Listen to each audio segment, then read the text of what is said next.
And to that piece of lieutenant that's always on his podcast, bashing us, him.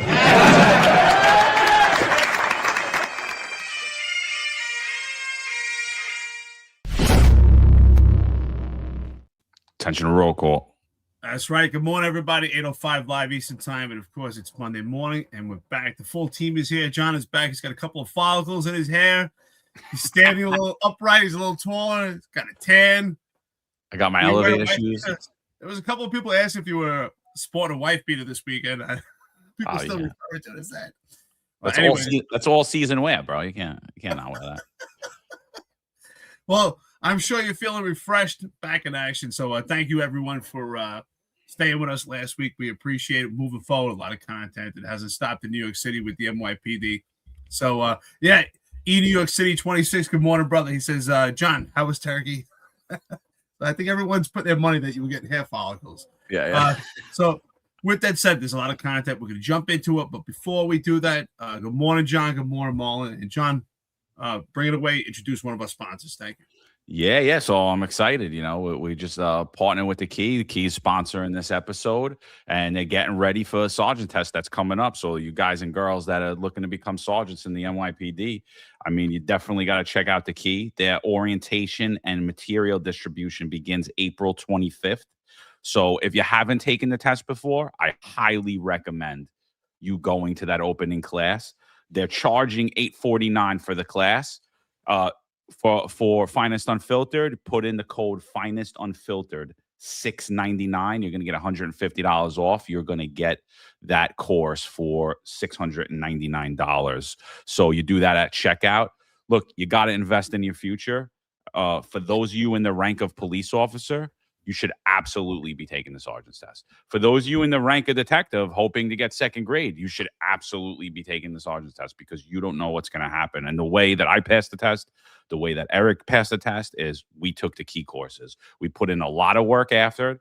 We invested in our future, and this is not a large investment at all. It's $699 using that code. And you're going to put in the time studying, and you're going to go to these classes. The classes are readily available for you to go to. They have classes in Suffolk on Saturday. They have classes in Staten Island on Sunday. In Suffolk, the classes are at St. Cyril and Methodist in Deer Park. Staten Island Sunday, they're at my alma mater, Newdorf High School in Newdorf Lane. On Sunday, also, they have another class in Rockland at the Crestview Conference in West Nyack. They have Nassau Queens on Monday, St. Mary Queen of Peace. In the Bronx on Tuesdays, they hold classes at Holy Rosary. In Brooklyn on Wednesday, they have classes at Finbar. And in Manhattan, they have classes on Thursday at Murray Bertram High School. That's actually where I took my police exam. So you have to invest the time and the effort into this. The thing that's great about the Key, though, is you don't have to necessarily go to the classes. I recommend you going to the orientation. I recommend you going to a few classes if this is the first time you studied. So the first time I studied, I went to every class. The second time I studied, technology started to get a lot better, and I used the app. I went through, I took all the course material and I watched the episodes when I had time, whether it was at work, whether it was on my own time at home.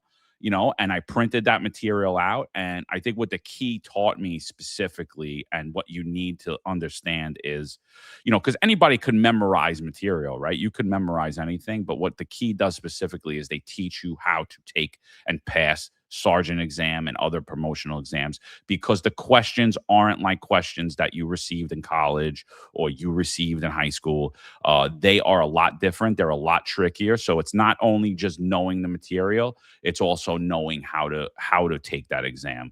So again, if you go to checkout, you go to the Key's website, and you go to checkout, you plug in code Finest Unfiltered $699, and you get the Key course for that. So, Eric, what are your thoughts, bro? I know you were also an alma mater too of. Absolutely. We were just talking about it. So here's the reality, right? I wouldn't look at this as cost. For some people, it costs a lot of money. It's an investment. This investment, if you pass, immediately pays it itself. And the bottom line is, puts you. For some reason, the code came up as Finest Unfiltered 99. It's $699. I don't know why the 6 is missing there, but The reality is, could you pass without it? Yes. But I'm a firm believer that I always want to be over-prepared than under-prepared. And I think what the test did for me, and I could say Misfit, shout out to you, brother. What it did for me was it showed me how to take the test, right? It gives you a leg up on how to take the exam. And that's just as important as knowing the material is sitting down in that chair and actually being prepared. How do I take this exam? Because if you have the knowledge, you're about halfway there. But you have to know how to take these exams. And not only that, I think the classes, along with your studying, and some people, I don't think they think about this, it actually prepares you for the physical grueling part of it. Some people say, what do you mean the physical grueling part of it? So I don't know, maybe it prepared us for this podcast, but sitting in a chair for several hours and looking at a piece of paper or computer, trying to stay focused, is a daunting task. Sometimes your back gets uncomfortable. You're sitting there. So there is a physical aspect of it. So I believe that sitting in a classroom in a chair for a long period of time does prepare you physically for it, because your mind has to be focused on it. And if you're quite uncomfortable, that's going to change the way you feel about the exam also. So they teach you how to learn. That's huge. How to learn, how to understand the questions, how to break those down into different forms. And the material, yes, is it the same as the patrol guide? But the way that they break it down in simple forms, and it's so interactive that you actually learn it. And I think the other thing, what was huge for me, is that when you go to these classes, the other people that are taking the exam, they're in the classes too. So it keeps you competitive. It keeps you motivated. Like, okay, I see who's studying. Okay, I see they're in it. And that keeps you motivated and keeps you going, because if you're studying for 4 months or 6 months, depending on what works for you, it's a long time to stay motivated, because after 2 months, you could easily put that book down and say, you know what, I'll take a week off. But if you see everyone else studying and you go to that class on a weekly basis, and look how many locations they have the exam. If you decide to go 2 or 3 times, you want to go one week to the Bronx, or 1 week go to Brooklyn, or 1 week to Staten Island, and that works for you, that just keeps you more motivated. So take the exam, $6.99. It's a great discount, but it's worth your investment. Do not look at it as cost. It's your investment. Yeah, no, and the great thing that I think the key did, and the thing that always excited me the most, was they actually give you past exams, like the actual exam. And when I would get those, right, you would study up until that point. They'd be like, all right, you're ready to take the first sergeant, or the 2012 sergeant exam, let's just say. And so then I would get that packet and I would treat it as if I was test day. I would make whatever day I could, tell my wife, like, look, I'm going to be gone for 6 hours, whatever it is. I'd go in my garage or wherever I needed to go, in my office, whatever it was at the time. And I would say, look, I'm going to be gone for 6 hours. I'm going here and I'm taking this exam. And I would actually take the 2012 or whatever year it was, the sergeant exam. And then, you'd be excited after. You just spent 6 hours sitting there taking an exam like you would have on test day. And then you get to see, like, how did I do? Did I pass that exam? Would I have passed that exam? And that's a good measure for how much more work you need to put in, or how much work you've already put in. And, on top of that, you get like 6,000 questions from them. You're getting a ton of material. You're getting everything you need. So, it's normally $849. Plug in Finest Unfiltered, $6.99. You're going to get the code. You're going to get the course for $6.99. It's very limited time. So get this out to your friends. Let them know right away. We'll put this on social media also to get it right out there. So, like I said, this entire episode is brought to you by The Key. And, again, if there's no excuse not to study on this job. Everyone that's miserable right now, there's always a way out, and there's always a new thing to look forward to if you're studying. Right. And even if you're happy now, you don't know who your CO is going to be. You don't know who your sergeant's going to be. You don't know who your lieutenant's going to be in 6 months. Give yourself the option. You don't always have to take it. It's worth it. It's worth the investment. $699. Link to sign up for the exam is wherever you're watching or listen to this episode. All right, fellas. What's up, Marlon? Marlon, what's up, brother? Good morning. Yo, good morning, fellas. Good morning, everyone. Yeah, my voice is still not 100% back, so you're gonna have to forgive me, chat. But to what John and Eric says, you guys, especially you guys who've been busting your tail for since you got on, it's time to think about taking a test. One of the last times I was still on the job before the scamdemic mandate dropped, I went into one of these a Brooklyn South precinct. And the desk sergeant I knew as a rookie, and as a rookie, she couldn't find a collar if it landed on, if it landed on her armpit and cuffed themselves. Okay, but here she was, the desk sergeant. She could now give me orders, even though she couldn't find a collar. So at that point, I realized if I manage to get through this, I have to take the test. It's time. So I'm telling you guys this now. Marlon, did she take the key? Well, I if she was smart, I mean, again, she couldn't find a collar if she was, if it landed on her lap. So my guess is she could have very well took the key, because I don't know how she passed. But the point is, guys, you know who you are, and you know that voice telling you that you're tired of this, and you can do a much better job than the person giving you orders. So think about it. It's time. Okay. But other than that, morning, guys. Hope everyone's doing well. Hope everyone's having a good day so far. It's kind of crappy up here in New York.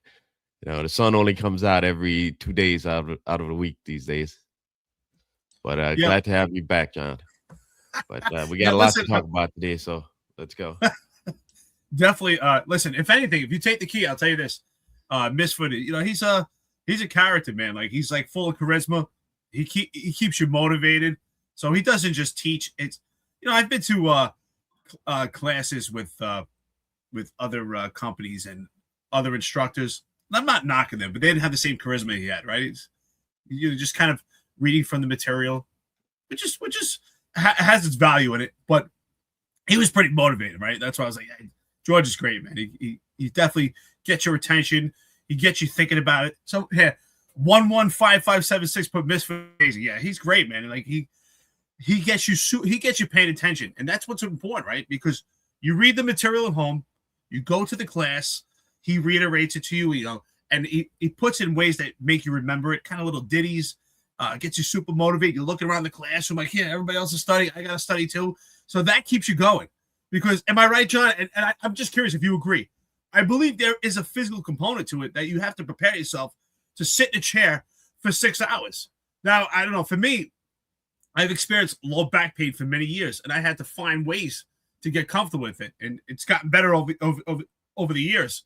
But I think there is a physical part to it of just being used to sitting in a chair for 6 hours and sitting looking at a piece of paper at a computer, because it's grueling. After a couple hours, at least I would find during these tests, I would start to see triple. My eyes would play kind of tricks on me, and get uncomfortable and figure out how to sit in this chair. What are your thoughts on that, John? Because that I thought that was a big thing. Oh man, dude, it's like working out, right? Like if you haven't physically done it, your brain's not ready for it. Like, so you have to train both your brain and your mind. Like, I didn't look at the classes as that prep. I looked at it on my own. Like, I like to do things in private. I remember the first day walking into the key. Like, I remember it like so vividly. And it was at St. Joseph Hill Academy in Staten Island. It was on a Sunday, and I walk in, and I'm pretty sure Miss Fudd was the teacher. But I walk up, and there's like all these tables, and then all the guys from the 120 are there, and they're like, "Yo, John, come sit over here." So I go sit down next to them, and they're like, "You ever meet this dude? He thinks he got abducted by aliens." I'm like, "Yo, I'll see you later." And I was like, "I'll call you guys later." I was like, "I'm trying to pass this test." And I got up and I left, and I went to the other side of the room, and I was like, I don't want to be distracted from anything. Like, I just want to listen. And then when the class starts, obviously all that stuff, but I was like, I'm not even sitting near anybody. When the class starts, you're going to be focused and 100%. Like, if it's the first time taking your test, you need to attend some of those classes to listen to what they're saying. And then so that when you're at home and you're watching on their app, and later in the show, in the middle of the show, I'll bring in like what the app does and how easy it is to use. But when you have the ability to watch those classes at home now, for me, that was like totally different now, because it's like, now I have the material, I'm totally by myself, and I could just suck in and watch this, and I'm sitting there watching it at home. I don't have any distractions. I don't have the idiot that I was in the call with last night. Nobody's trying to tell me war stories. I'm not getting into telling any of my own. And so, but yeah, 100%, dude. There is, especially for me, like, I wasn't a great student. I didn't really go to school. And that's another thing. We're going to have George come on Friday and talk about that. there's ways for you to get the credits. Like if you came on this job and I know they just lowered the credits, so you guys probably aren't eligible.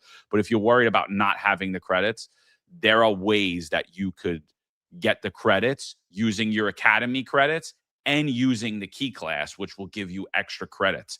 And really all you're doing, and I did it. So, I think Kaz Daughtry did it also to get to his deputy you guys got commissioner. something You pay money and you basically get the credits you need to get to. Hey, John, you should have got promoted by Rocket Fuel too then. Yeah, but it's not that you really paid the money, but you got them. You have that those courses that you took on your transcript. You get the academy. You did 6 months in school in the academy. That was basically 6 months in college. You got those academy credits. Plus, now you could get the key credits too. So if you're worried about that, reach out to the Key, and they partnered with another institution that'll combine all that stuff for you, and you'll have enough to make sergeant or lieutenant or whatever you need. But 100% first rank into leadership is sergeant, and everybody should be taking it, even detectives. I always would leave myself the opportunity, and I loved it, dude. Like the other thing about studying, and I don't mean to make this a study episode, but the other thing about studying, because I was thinking about this last night, is every time I studied and then I took the test, afterwards, I was like kind of depressed. Because you don't need the extra shit in your life, right? Like you don't need that extra 2-3 hours a day where you're hitting the books and you're studying and you're doing all this stuff. But when you do it, it almost becomes like a ritual now. It's like that workout, and it's like a ritual. And then after the test was over, I felt like I had all this time to myself, and I would get like I'd be like, what's my next goal? What do I do now? You know what I mean? And I was like, it really motivated. It taught me a lot taking those tests. It did. And then actually stepping into leadership, because that'll teach you a lot. And most guys like, I don't want to get into leadership. And you're like, why? You want some moron sergeant telling you what to do who couldn't find the collar in a shirt factory? I mean, that was my greatest motivator ever, is like bringing vouchers up to the desk and the sergeant not knowing what to do with it. And I'm like, why is this guy my boss? Why does this guy make more money than me? Why does this guy tell me when I could take a meal? Why, you could be the best cop in the world. You still get told what to do by a sergeant, and to me, like becoming a sergeant and then stepping into the rank with all these morons that are sergeants, I was like, I'd never had to listen to any of them ever again. I was like, yeah, I don't care.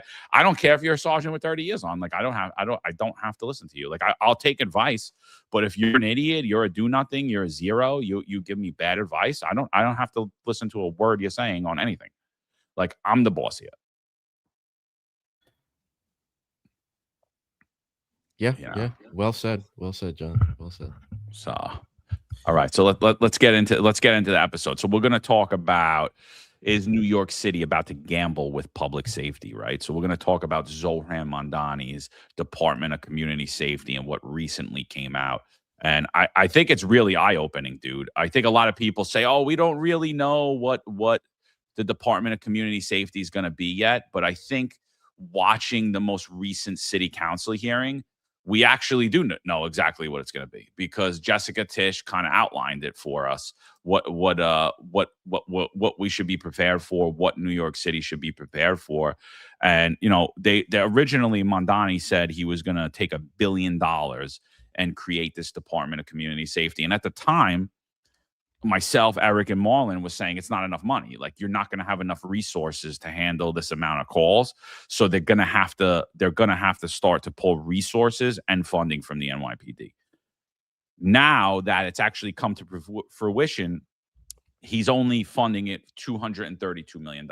And I hate to say only $232 million, because I think even that is lighting $232 million on fire. I think it's a complete waste of money.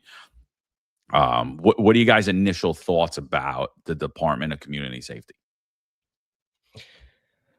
Well, the alternate title for this episode is Department of Smoke and Mirrors, and I think that's exactly what it is, because all he merely did is throw the separate initiatives that were already there into into a new office, and created a new job for somebody that for a position that didn't exist before. And I think it's again just smoke and mirrors. And I'll explain as we go through how it applies to the actual budget and how the budget itself shows you that it's smoke and mirrors. When I think of the Department of Public Safety, this community safety idea, immediately what comes to my mind, and it hasn't gone away. I think of the chop zone and the Chaz zone during the George Floyd riots. That's exactly what I think of. Excuse me. And the reason why I think of that, right? Because the idea back then with all these Antifa groups that were there was like anti-police, right? We don't want a police. It's a police-free zone. And he saw all those signs that were graffitied, police-free zone. And what happened? It became more of a police zone than anywhere else in Seattle and Portland, right? You know, with these Chaz zones and chop zones. Why? They started to have locations barricaded. They had people standing guard, checking IDs of where you could access locations, and it became a policed area.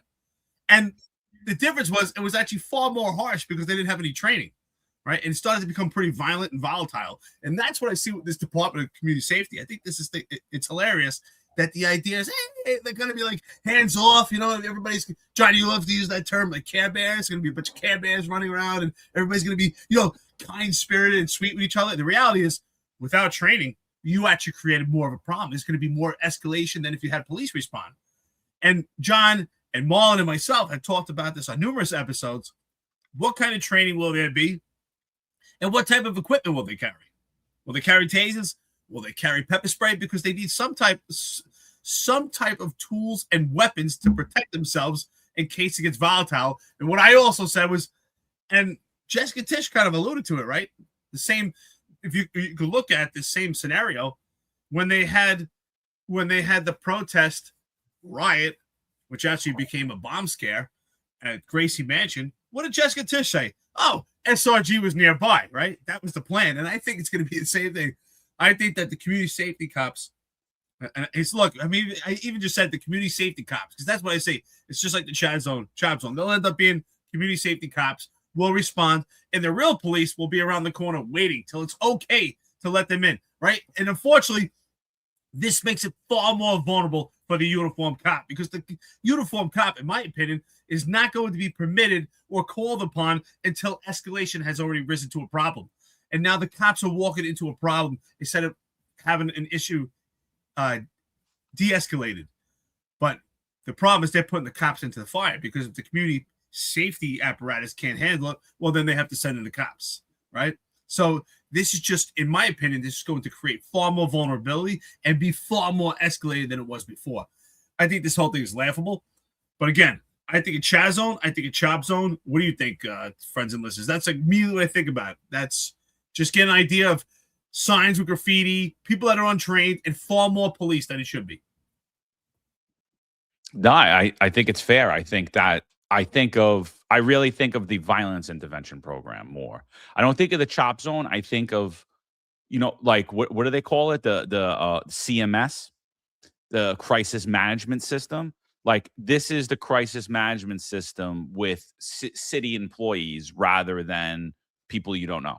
And to me, it's just this agency that's going to completely rely on the NYPD for their core function. So it makes zero sense to me. And, you know, I was away this week. I was in Tennessee. I took the wife and kids to Tennessee.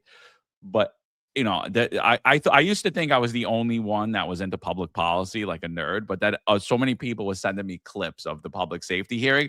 And I was such a loser. Like, we're doing things. And I'm like, I can't wait to get home and watch this, because it was ridiculous what I was hearing. And so, like, this was the first thing that, like, this stuck out to me so much. Like, I don't know what's up with my, I don't know what the hell's up with, my Twitter. Everything's acting up today. It's weird. I come back, it doesn't like me. But this was the first thing I think I posted when I was away, and I was like, what the hell did I just listen to? So this is Oswald Feliz. He's the public safety chair of New York City Council. He was just assigned that position in 2026. So he's going to ask Jessica Tisch about the Department of Community Safety. And honestly, her answer was super frightening to me. Like everything she said, I was like, oh my God. I was like, they have not even really thought this out well at all. This is just not a well thought out agency. And we're going to take $232 million of taxpayer funds. And what is it? Where does it go? What, for what reasoning? And not only are we going to spend that money, but we're going to make situations more dangerous for mentally ill people. We're going to make situations more dangerous for the families of mentally ill. We're going to make it more dangerous for the people that decide to work in this Department of Community Safety. And we're going to make it a lot more dangerous for members of the New York City Police Department. And I don't see a benefit here. So let's listen to what Jessica Tisch testifies. This clip's only 1 minute and 54 seconds. I have so many clips. I don't even know that we'll get through all of them today. But this clip, I think we're going to be talking about for a while because there is a lot here. Listen to this. Specific department. We've heard a lot about it, but we haven't heard specifics. So wonder if you could provide us with some updates. So again, I'm not going to speak to the specifics of conversations, but I can confirm that my team in the mayor's office have been discussing what the calls will look like. Do you think there'll be a reduction in the NYPD's budget to No. fund this new department? Do you know when and where the NYPD will overlap with the new department when responding to a call? So I want to just take this opportunity to set some records straight. In calendar year 2024, the NYPD received over 4.3 million calls for service through 911. The total number of calls for emotionally disturbed persons of that 4.3 million was approximately 123,000. Of the 123,000, 37,000, slightly over 37,000 were calls for violent EDPs, violent people. I believe that you need to send the police when there's a call for a violent person. That means that the total number of calls about non-violent emotionally disturbed persons in that year was 85,793.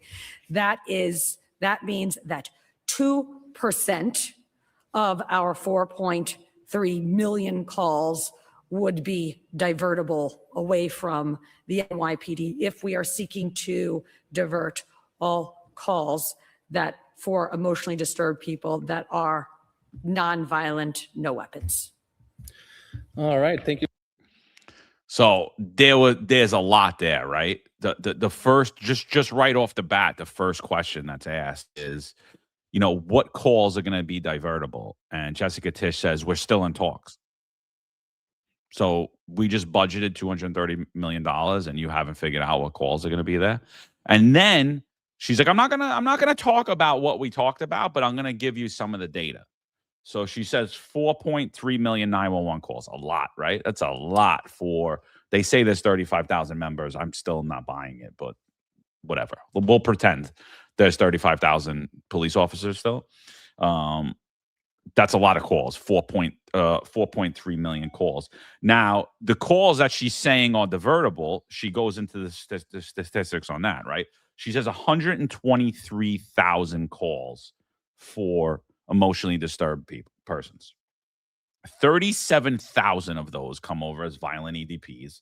So she says, no, those, you can't remove the police from that. And I think mostly everybody agrees on that. Here's the problem.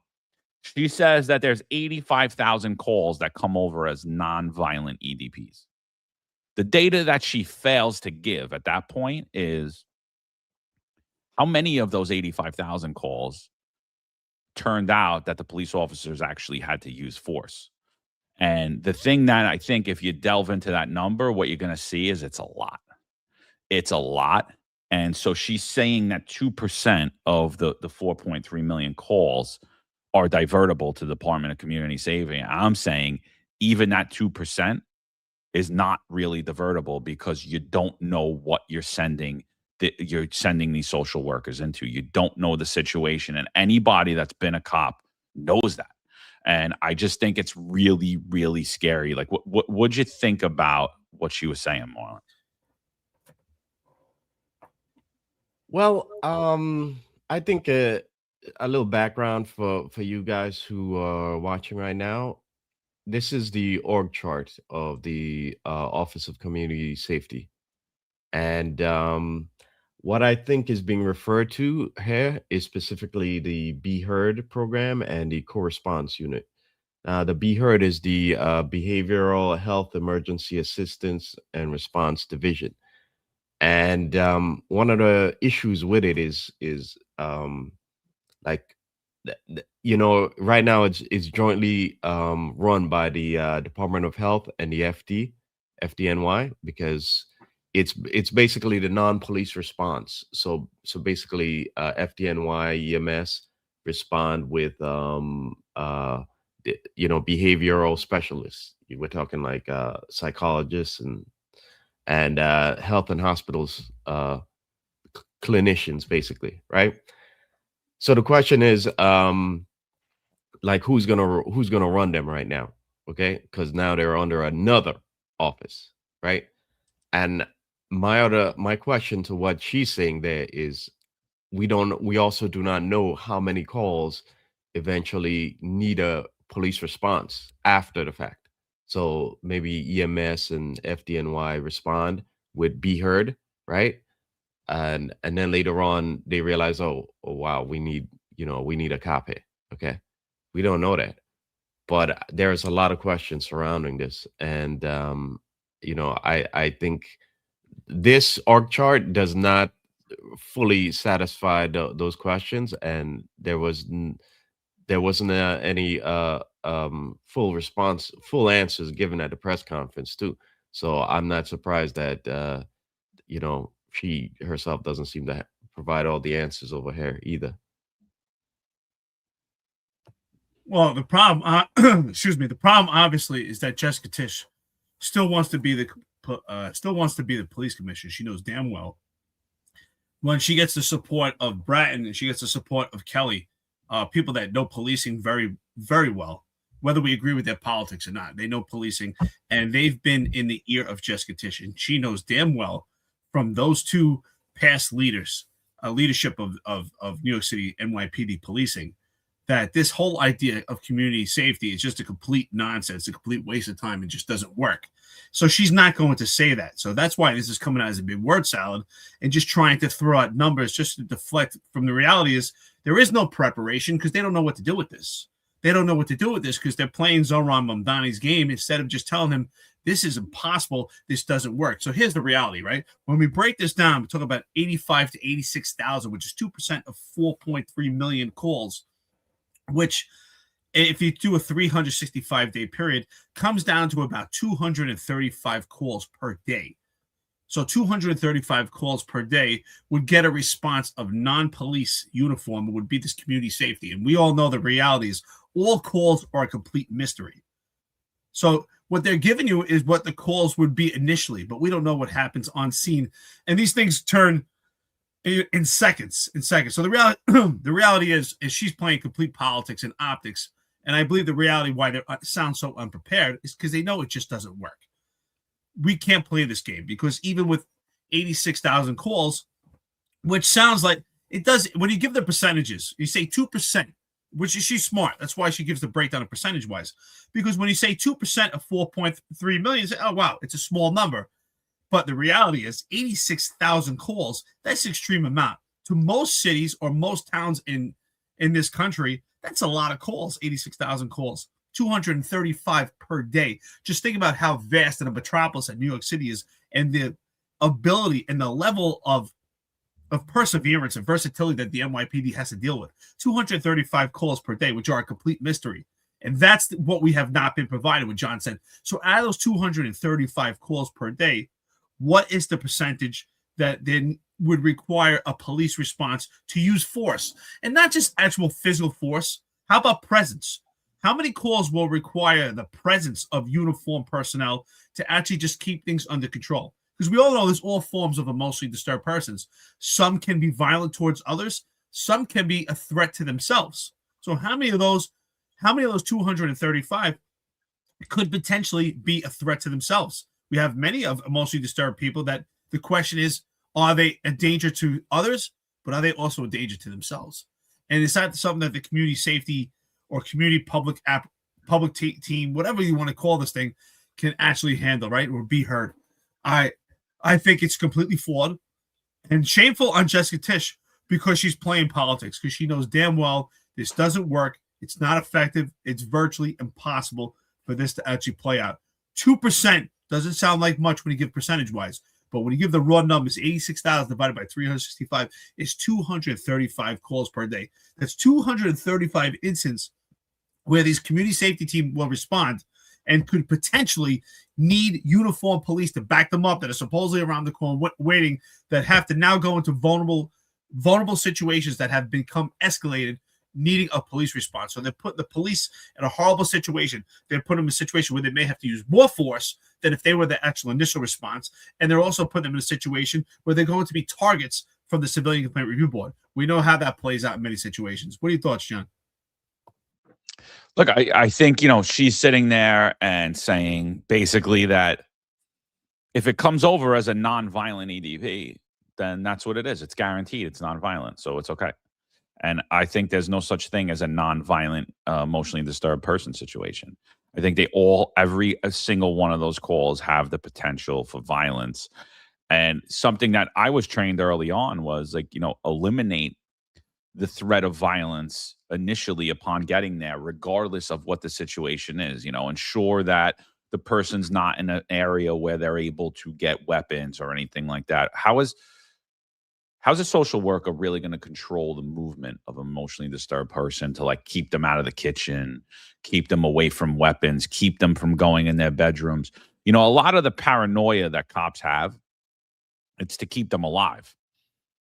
And I don't think the social workers are going to have that same paranoia right away. And I really think a lot of people are going to wind up getting hurt for no reason, totally avoidable situations. The other thing is something that I used to do when I would roll up to an emotionally disturbed person job, even if they were kind of calm and they appeared as a threat or even not as a threat, is it okay if we're just going to handcuff you for your safety and ours? You're not in trouble. You're not under arrest.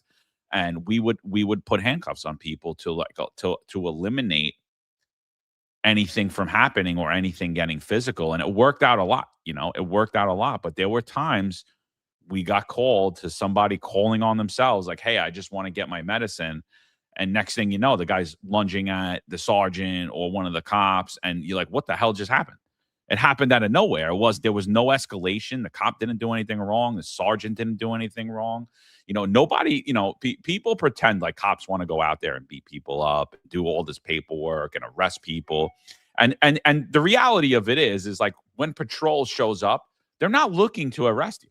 That's not what they're not like, oh yeah, I want to arrest this guy and process him and get all these paperwork and do all this. That's not what's happening. And especially with when it relates to emotionally disturbed people, they're really there just to get you help.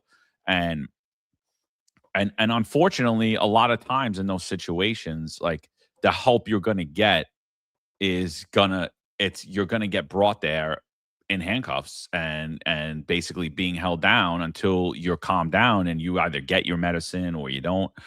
I had an uncle who I told the story before. He was a schizophrenic manic depressive, and he was a great guy, but he bench pressed about 550 pounds. And he was about 230 pounds of solid muscle. And he would get into these fits sometimes. And he was actually shot twice and kept beating the people up that shot him. So he very dangerous individual when he wasn't in his right mind. And, you send a social worker in that situation and he thinks something. He thinks that social work is lying to him. He thinks that social work is actually a cop and not telling him the truth. That situation could go real bad, real quick. And I really don't understand what's happening in New York City. We're putting politics ahead of reality and ahead of the truth. And, I would expect more from the police commissioner than to be willingly going along. Oh, yeah, well, these are the 2% that are divertible. They're absolutely not divertible. And the core function of the Department of Community Safety, it relies so heavily on the NYPD. It's unbelievable. And Eric just gave you the numbers, 235 calls a day. Do you think that do you think that this unit, even if it was funded, that whole $230 million that they're putting it towards, do you think if they put $1 million a day towards it, or whatever it is, $1 million towards every 230 calls that it responded to, it's going to cost way more than that, by the way. But let's just pretend that would cost. You're literally, you're not going to be able to man those calls. You're not going to be able to have a proper response 24 hours, 7 days a week that's going to get there in 3 to 5 minutes. You're just not going to be able to do that with that type of funding. So I really think her even insinuating that this won't affect the department's budget or the department resources is absolutely false right off the bat. And anybody that knows anything about emergency response in any situation, whether it's EMS, whether it's fire, or whether it's police, you know that that's not accurate, and there's no way that this department's going to be able to operate with that little budget.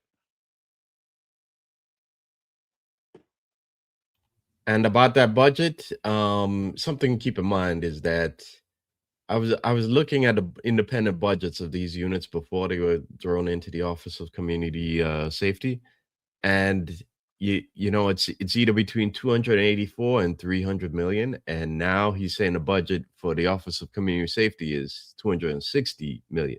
So he's actually cut their budget, which is pretty hilarious. Okay. And again, like John said, I don't think you're gonna get much done with that budget. And there are a lot of aspects of that we talked about before, like training, like equipment, like again, are they going to have uniforms? Are they going to have any sort of attire, indicating that they're city workers? And we're not just talking about the Division of Community Mental Health. So Be Heard and the responses to emotionally disturbed people are under the Division of Community Mental Health. It's the yellow part that you're seeing here. There's effectively two sides of this Office of Community Safety, right? And which is very, very interesting, okay? Because one side of it, it sounds, on paper, doesn't sound too bad. It doesn't sound like we don't need it, okay? Because EDPs are a problem in the city, and we know mental health is a big issue in the Western world and in first world countries, right? Where the problem is how do you implement this without, with essentially a civilian department that repeats a lot of the functions of a police department, right? A lot of functions of services that already exist, right? But look at the other part, which is this kind of peach colored on the left hand. That is the Division of Neighborhood Safety, which is essentially, I'm gonna start calling this like the woke police, because if you look at it, every subdivision of this office, right, is a progressive initiative. Okay, is one of these. Think of it for a second. You have the Office of Gun Violence. Okay, Office of Gun. What do the progressives want to do? They hate guns. Okay, they hate guns. Okay, that's a fact. Okay, then you have the Office of Hate Crimes. What have we talked about in the past? How the definition of hate crimes is very ambiguous, and they keep trying to conflate speech on the internet and disinformation and speech that they don't like as hate crime. Okay, then we have gender-based violence, and I'm sorry to say it, but okay, there are a lot of, when it comes to the term gender-based violence, there's a discussion to be had about men and women, and how in the courts view the violence when it comes from men as opposed to when it comes to women, and a lot of the objectives that Democrats are trying to push, which it's a whole other episode too, by the way, that we'd have to get into, deep dive into this, and how it relates to the push to make masculinity evil. Okay, all right, and how they they like to conflate masculinity with gender-based violence, and that is not the case. In fact, it's actually the opposite. The absence of masculinity, in my opinion, leads to that. But below that, I think below that, survivors services are related to violence, and that's not really part of it. But the point I'm trying to make here is that I see this section over here. I see a lot of potential for manipulation in here, and it's something that we should all keep in mind when we look at this. Basically, what I'm trying to say here is I want to know where they're headed to with this section.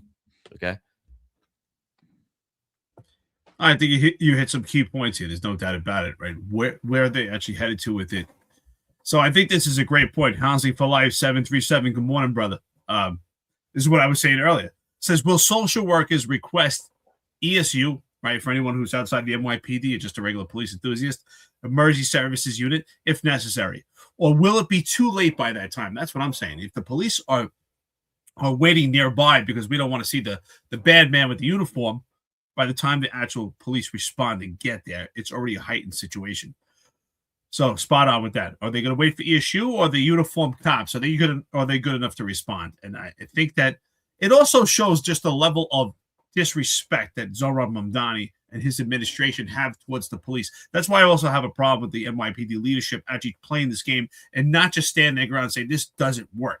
Because I think this is actually disrespectful to the law enforcement profession and disrespectful to every cop in the NYPD, including every rank moving up to the top. Because what Zohran Mamdani is saying, that your life doesn't matter, right? You're only good enough to respond when things have already escalated, and you're there to actually stop it when it's so bad that we need someone in a violent situation. So we don't care about the cops. Their life doesn't matter. We could put them in a situation that already has been inflamed, that's already been escalated. It just shows the lack of respect, the lack of care for cops. And I just think it's just another blight on the profession, and just treating cops as just if they're peasants and their lives don't matter too, which I think is absolutely a smack in the face. It's absolutely ridiculous. Now, the problem I have with this, I have numerous problems with Jessica Tisch's outline given numbers, but what she doesn't explain, and it's this: she gives a breakdown of 4.3 million calls of emotionally disturbed persons, right? But what she's not telling you the reality, that's why, where's Mike LaPetri? Mike LaPetri, this is where you need to step in and stop being such a jellyfish. And you need to tell the public and city council that every 911 call may not be described as someone who's a emotionally disturbed person, but every 911 call, someone is in an emotional state. Why? I mean, think about it. John, Marlon, if you remember, if you had incidents like this, I remember even being a rookie and responding to people's homes because someone had passed in the home. If anyone knows, right, remember being a rookie, anyone who's active now, or if you're retired, being a rookie and you go to someone's house because they're DOA, right, someone passed, DOA sits for dead or on arrival, and you have to stay there with the body and wait till either the funeral home comes or the medical examiner. But what I see numerous times, and I see the biggest arguments amongst family when someone dies in the home. I've seen people argue over who's getting the apartment, who's getting the house, who's getting the lady's dead on a chair watching TV, and people talk about who's getting grandma's car, who's getting, and they're having arguments and talking about becoming and they're in an emotional state, becoming emotionally disturbed persons. So, and the reason why I give that scenario is because you would think in a situation like that, why would we need the cops to respond? Someone passing the home, right? There's a sad moment because people get crazy. Landlord-tenant disputes. People get crazy. You're in an emotional state. Domestic calls. Someone's in an emotional state. Almost every 911 call, someone is in an emotional state. So you could actually categorize and almost say that almost every 911 call, someone is emotionally disturbed in that situation. Why? Because all cops know that when you respond to a 911 call, someone or all parties are in an emotional state. What are your thoughts? Look, I think that, I think you guys are giving it a lot of credit because, Marlon's even like debating what what the units are going to be, and I honestly think it's a complete grift. I think the whole thing. I don't think they're going to really respond to any 911 calls, dude. I just don't. I don't think Marlon was arguing. I think Marlon, you were just laying it out, right? No, he's laying it out. Like, what's this? You know, like what's this unit going to be? What are they there for? Look. I'm not saying that the people that get hired maybe won't believe that they're going to do something or they're going to take part in this mission, but I'm saying, like, I don't think that this Department of Community Safety is actually going to respond to 911 calls in real time. I just don't. I think, you could already hear they can't figure out what calls are going to be diverted to them. And once they figure that out, what they're going to realize real quick is that even those calls, they're being left unprepared and unready for. And I just don't see this really ever coming to fruition. I just don't. I mean, I could be naive for thinking that, unless they're going to turn them into some quasi police force with handcuffs and tasers and pepper spray. I just don't. To me, it looks like a complete grift, and it looks like Mamdani just trying to follow through on a campaign promise and realizing now that, I don't think that in reality this could actually work, because now that he's kind of understanding life a little bit at 34 years old, he's seeing that, like, oh wow, this is a little different. This is a little different than what I thought. And it's like, well, I personally believe that it's going to fail on its face, and I just don't see it. And I'm not saying it doesn't stay in existence, and I'm not saying it doesn't get more money. I'm not saying any of that. I'm just saying there's going to be a whole lot of people sitting around collecting checks and not doing a damn thing. And when those 911 calls come over, it's going to be NYPD cops responding to them. So, and when the Department of Community Safety is there, or they do respond, they're going to create confusion more than they're going to help anything. And I think ultimately the NYPD is going to have to come in and clean up that mess.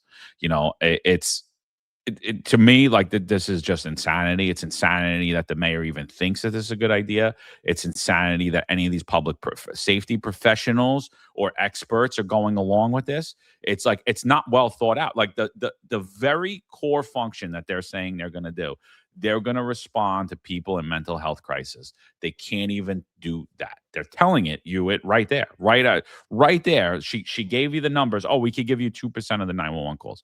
All right. So you're not alleviating anything. You're not even alleviating that 2%. So what are they doing? What's their core function? And I don't see them ever doing it. I just see this as more of just talking points and a useless agency. I mean, I'm going to sign up. I could do the podcast from there, because I'm certainly not going to be responding to EDP calls. I could just do the podcast, collect the check until I get caught, and then I'll just make sure I donate to all the Democrats, and I'll be fine. Nobody will investigate me.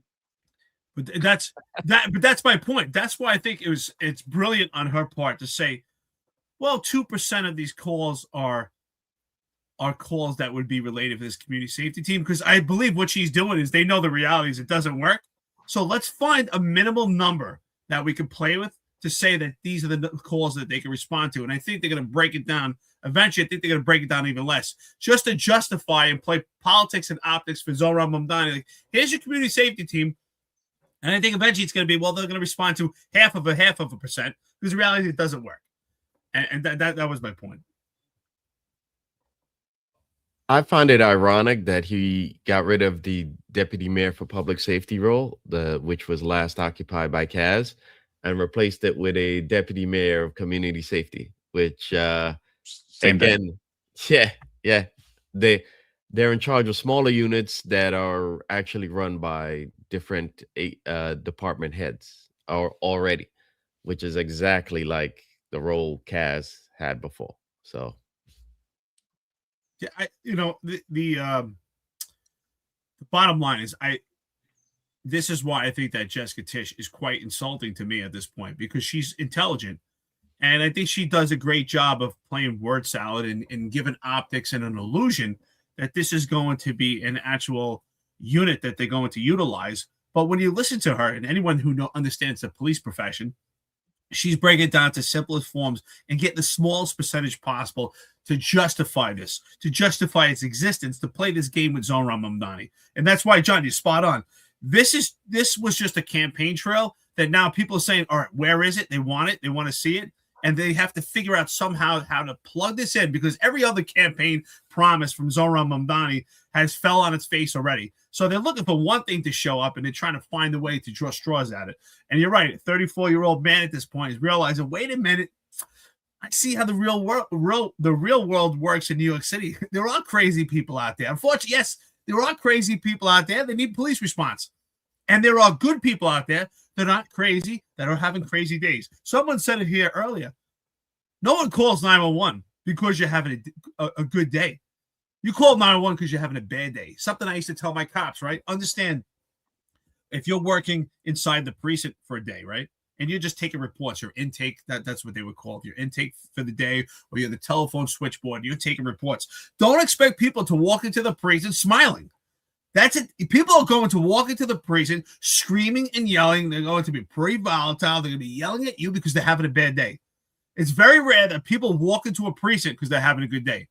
It's very rare that people call 911 because they're having a good day. And good, normal people have bad days or in an emotional state. And that's why I often say every 911 call, there is someone there who's emotionally disturbed.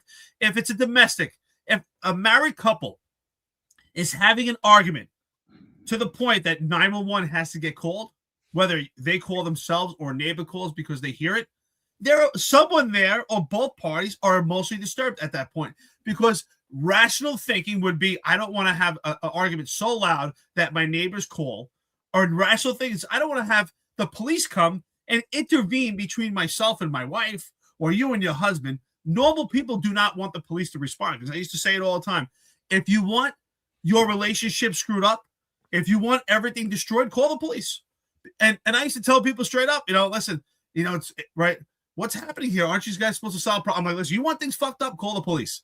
Because once you call us, it's fucked up. Someone's getting arrested, or we're filling out a domestic incident report, and someone's going to follow this up with court. So if you don't want if you don't want things fucked up, don't call the police when it comes to that. Yes, we solve problems in real time, and we bring things to a calm, but not necessarily long-term resolution. So rational people don't necessarily call the police. So I think that they're just playing this game. And I know Jessica Tish is just playing politics. And that's why I said, because she's intelligent and she knows damn well that doesn't work. Yeah, I agree with you. Look, the movie Falling Down was about that, right? The guy lived a normal life. He was a normal guy, right? And then he just snaps and he's like, I can't take it anymore. And he loses his and that could happen to anybody and it's happened to all of us. And if you're saying you never flipped out and got super mad over nothing, or like got mad at something that you now think is ridiculous that you got mad over, guess what? You were emotionally disturbed at that point. you know what I mean? It's happened though. I mean, it's happened to me throughout my life. It happens to me still today. So, more rarely now, but there's still times where I get mad and I'm like, what the hell did I just get mad about? Good point, brother. Good point. And like for whatever that is, sometimes life catches up with you. You're always pushing everything down, and sometimes it kind of regurgitates on you a little bit. So, we're about an hour in. We're going to keep going on this topic. But before we do, 92 Charlie just brings up a point. He said, John, my son just tried the code for Finest Unfiltered. It took $90 off. The code posted with $6.99 didn't work. So the code is Finest Unfiltered, $6.99. It should be one word. If that's not working, have your son email admin, ADIN. I couldn't spell admin. I don't know. Admin at NYPD, and just let them know that code's not working and you're looking. That's the code, and it'll get it to $6.99. It'll take that course from $8.49 off. Again, this episode's sponsored by the Key. So, and again, like what we went through already, there's going to be, it's an 18-week course. It's beginning on April 25th at April 25th. That's when the orientation and material distribution is going to begin. Live in-person classes are going to begin on Saturday, May 2nd, 2026. And again, there's going to be classes in Suffolk, Staten Island, Rockland, Nassau, Queens, Bronx, Brooklyn, and Manhattan. So they're going to be everywhere as well as their app. But if that code's not working, it's the Finest Unfiltered, $6.99. Reach out to admin at NYPDkey.com. Let them know you're trying to sign up for the class and take that off, because it's a big discount and it's only going to be for a very short time. Class is traditionally $849 and you're going to pay $699 using that Finest Unfiltered code. So it's definitely worth it to use that Finest Unfiltered $699 code. And just so we're aware, everyone's saying, oh, that's expensive, that's this. I paid that in 2010 when I was studying for sergeant. So, I mean, and I paid that again when I was studying for, I think I may even paid a little bit more when I was studying for lieutenant. So it's really not, the price really hasn't rose that much for NYPD, the Key. And here's just a quick video on their app. Key app from the Key Police Promotion School. The Key app gives students secure, convenient access to a full range of study tools, all in one place, right from your phone or desktop. Inside the app, students can access digital lesson plans, class videos recorded live, Key Essential videos, audio lectures, acronym guides, and the Key library. The app also includes a digital patrol guide, digital administrative guide, texts on law and legal bureau bulletins, and other important course resources designed to keep students organized and prepared.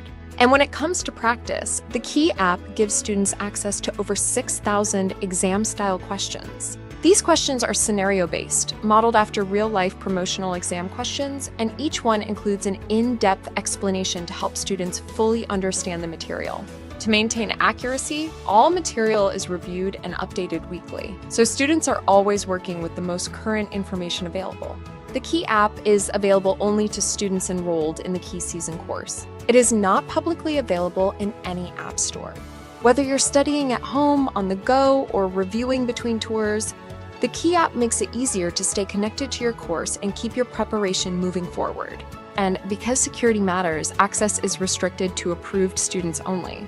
The Key app from the Key Police Promotion School, bringing your course, your materials, and your study tools together in one powerful app.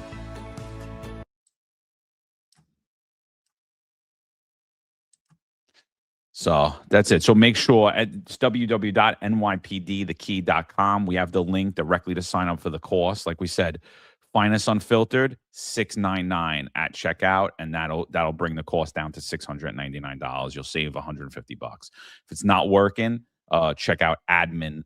Go to admin@nypdthekey.com. Email them, let them know. So hey, 92 Charlie says his son tried it again and it worked. So hey, 92 Charlie, outstanding. That's $150 discount. I was just doing the breakdown. Usually the Key and all those different companies with different classes, I think they're usually about 16 classes. So if you break it down, it's about $40 a class, and you're getting all this material. You get instructors. It's not expensive. This is not cost. This is your investment. Pass that exam, and you know what? Pass that exam. Put yourself in the driver's seat. If you decide you don't want to get promoted, if you have a side business and it just doesn't work for you, that's fine. But put yourself in the driver's seat. Take that test no matter what. I always said, you may not want to get promoted. You may not be in that position, but take the test. Give yourself that opportunity. Don't put all your eggs in one basket.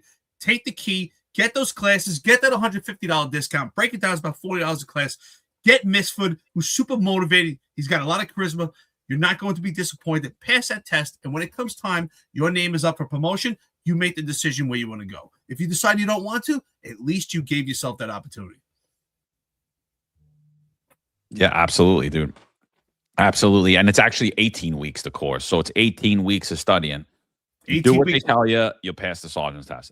Like, dude, I did it. Eric did it. Again, I'm not a rocket scientist. I came on the job with 60 college credits. Eric, I know Eric's got a degree. And I think it's in history. I'm not sure, It is. I can wipe my ass with it. I got. It's funny. Nathan was trying to hook you in the thing. He's like, I think Eric has a history degree. Yeah, you know what's funny? I always say, people are like, what's your degree? I'm like, history. I can wipe my ass with it. Yeah.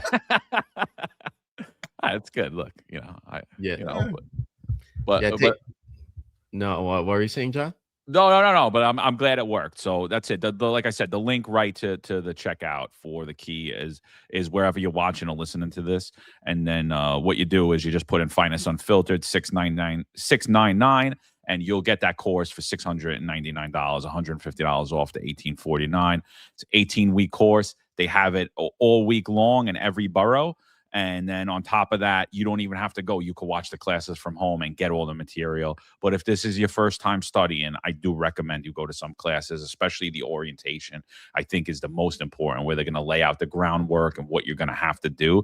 But again, even that, you could still watch it later on. It doesn't matter. Say, oh, I had to work, I had a detail, whatever. You could still watch it. You're not going to miss out. And, if anybody has questions about studying, we'll are obviously around to help you as well. I only pass those tests because the sergeants and lieutenants told me how they passed the test. And that's what they told me to do. Take the key, study. And, like I said, we'll have George on. We'll talk about this. We'll be talking about this throughout the beginning of this couple of weeks before the sergeant test elapsed, because it's important. It's important that good people take this test and they don't shy away from becoming supervisors in the NYPD. So I got an interesting fact, by the way, which I think that number is awesome, by the way. Finance and Filtered 69.9. I'll never forget that number. Why? First of all, 69 is a good number. But I was number 69 on the sergeant's test. When I passed the test in 2007. I'll never forget. The test was February 3rd, 2007. Only 240-something passed. I was number 69 on the list. And what was interesting about that time, I passed with 3 years on the job, and I had to wait till 5 years. I would have been in the first class, but I had to wait. And then they had to go on to the 2008 test because there wasn't enough people. So I remember at the time. So thank you, Ray Kelly. They were trying to decide if they would promote us or not, if we were going to get promoted. So Ray Kelly said, no, promote him. So interesting time. I always had some kind of weird shit going on with the job for me. No, yeah, it's cool, dude. I remember taking a sergeant's test, and I took it in FDR high school. And I was so nervous, man, because I studied my ass off. I was so nervous in that. And I was like, I just kept praying the whole time. And again, I'm like seeing people and everybody wants to talk to me. And I'm trying to hide because I'm like, I don't want anyone to take me out of this mind frame. Like, I'm ready to take this test. I got to get this information out and I got to take it. And then literally a year later, I don't even think it was a year later, I think I was number 200 on the sergeant's list. I don't remember. Again, I'm not a great student, so but still good. I was I got promoted within that year. And next thing I know, I'm responding to a job as a sergeant in FDR high school. And I was and it hit me. I was oh my God, this is where I was a year ago. And I was nervous and praying. And I was I just got to get this out. And I was wow, I really came to fruition. And it really is. And getting promoted really is a good thing. And that even that initial first year breaking into the ranks of supervision, I would never go backwards. I would never give up that rank. I know only one person who did something crazy like that. Everyone I know that took that rank was glad that they did it and were proud they did it. And they'll all tell you the same story. That first year was hard, but after that, it makes you a so much better cop, and it makes you a so much better person. It really does, and it prepares you really for anything else you do in the future off the job. And just having that management skill and being able to manage a patrol squad and manage all of the insanity out there in the field, and then all of the insanity that comes from one police plaza and up top, it really changes you and it gives you a good perspective. And there's really not much you can't handle after that, as far as work-wise. Hey, Popeye, damn it, my brother, and Housing for Life. I didn't get a 69 on the test. I was number 69 on the list. I scored pretty high. I actually got in the high 90s. I got 69. It was my list number. Let me clarify that. I think I said that. I think it was pretty. You did. I heard you that. Oh, well, of course, I twisted. But 69 is a damn good number. I thought that was better than being number one. So, yeah, look, things happen. I went to Turkey. It failed. It didn't take. How many finals did you get? No, they put them in. They all just. I think you were gonna go to Turkey, get your hair done, maybe go to Colombia, get your ass done, get a new butt. I don't know. Yeah. So all right.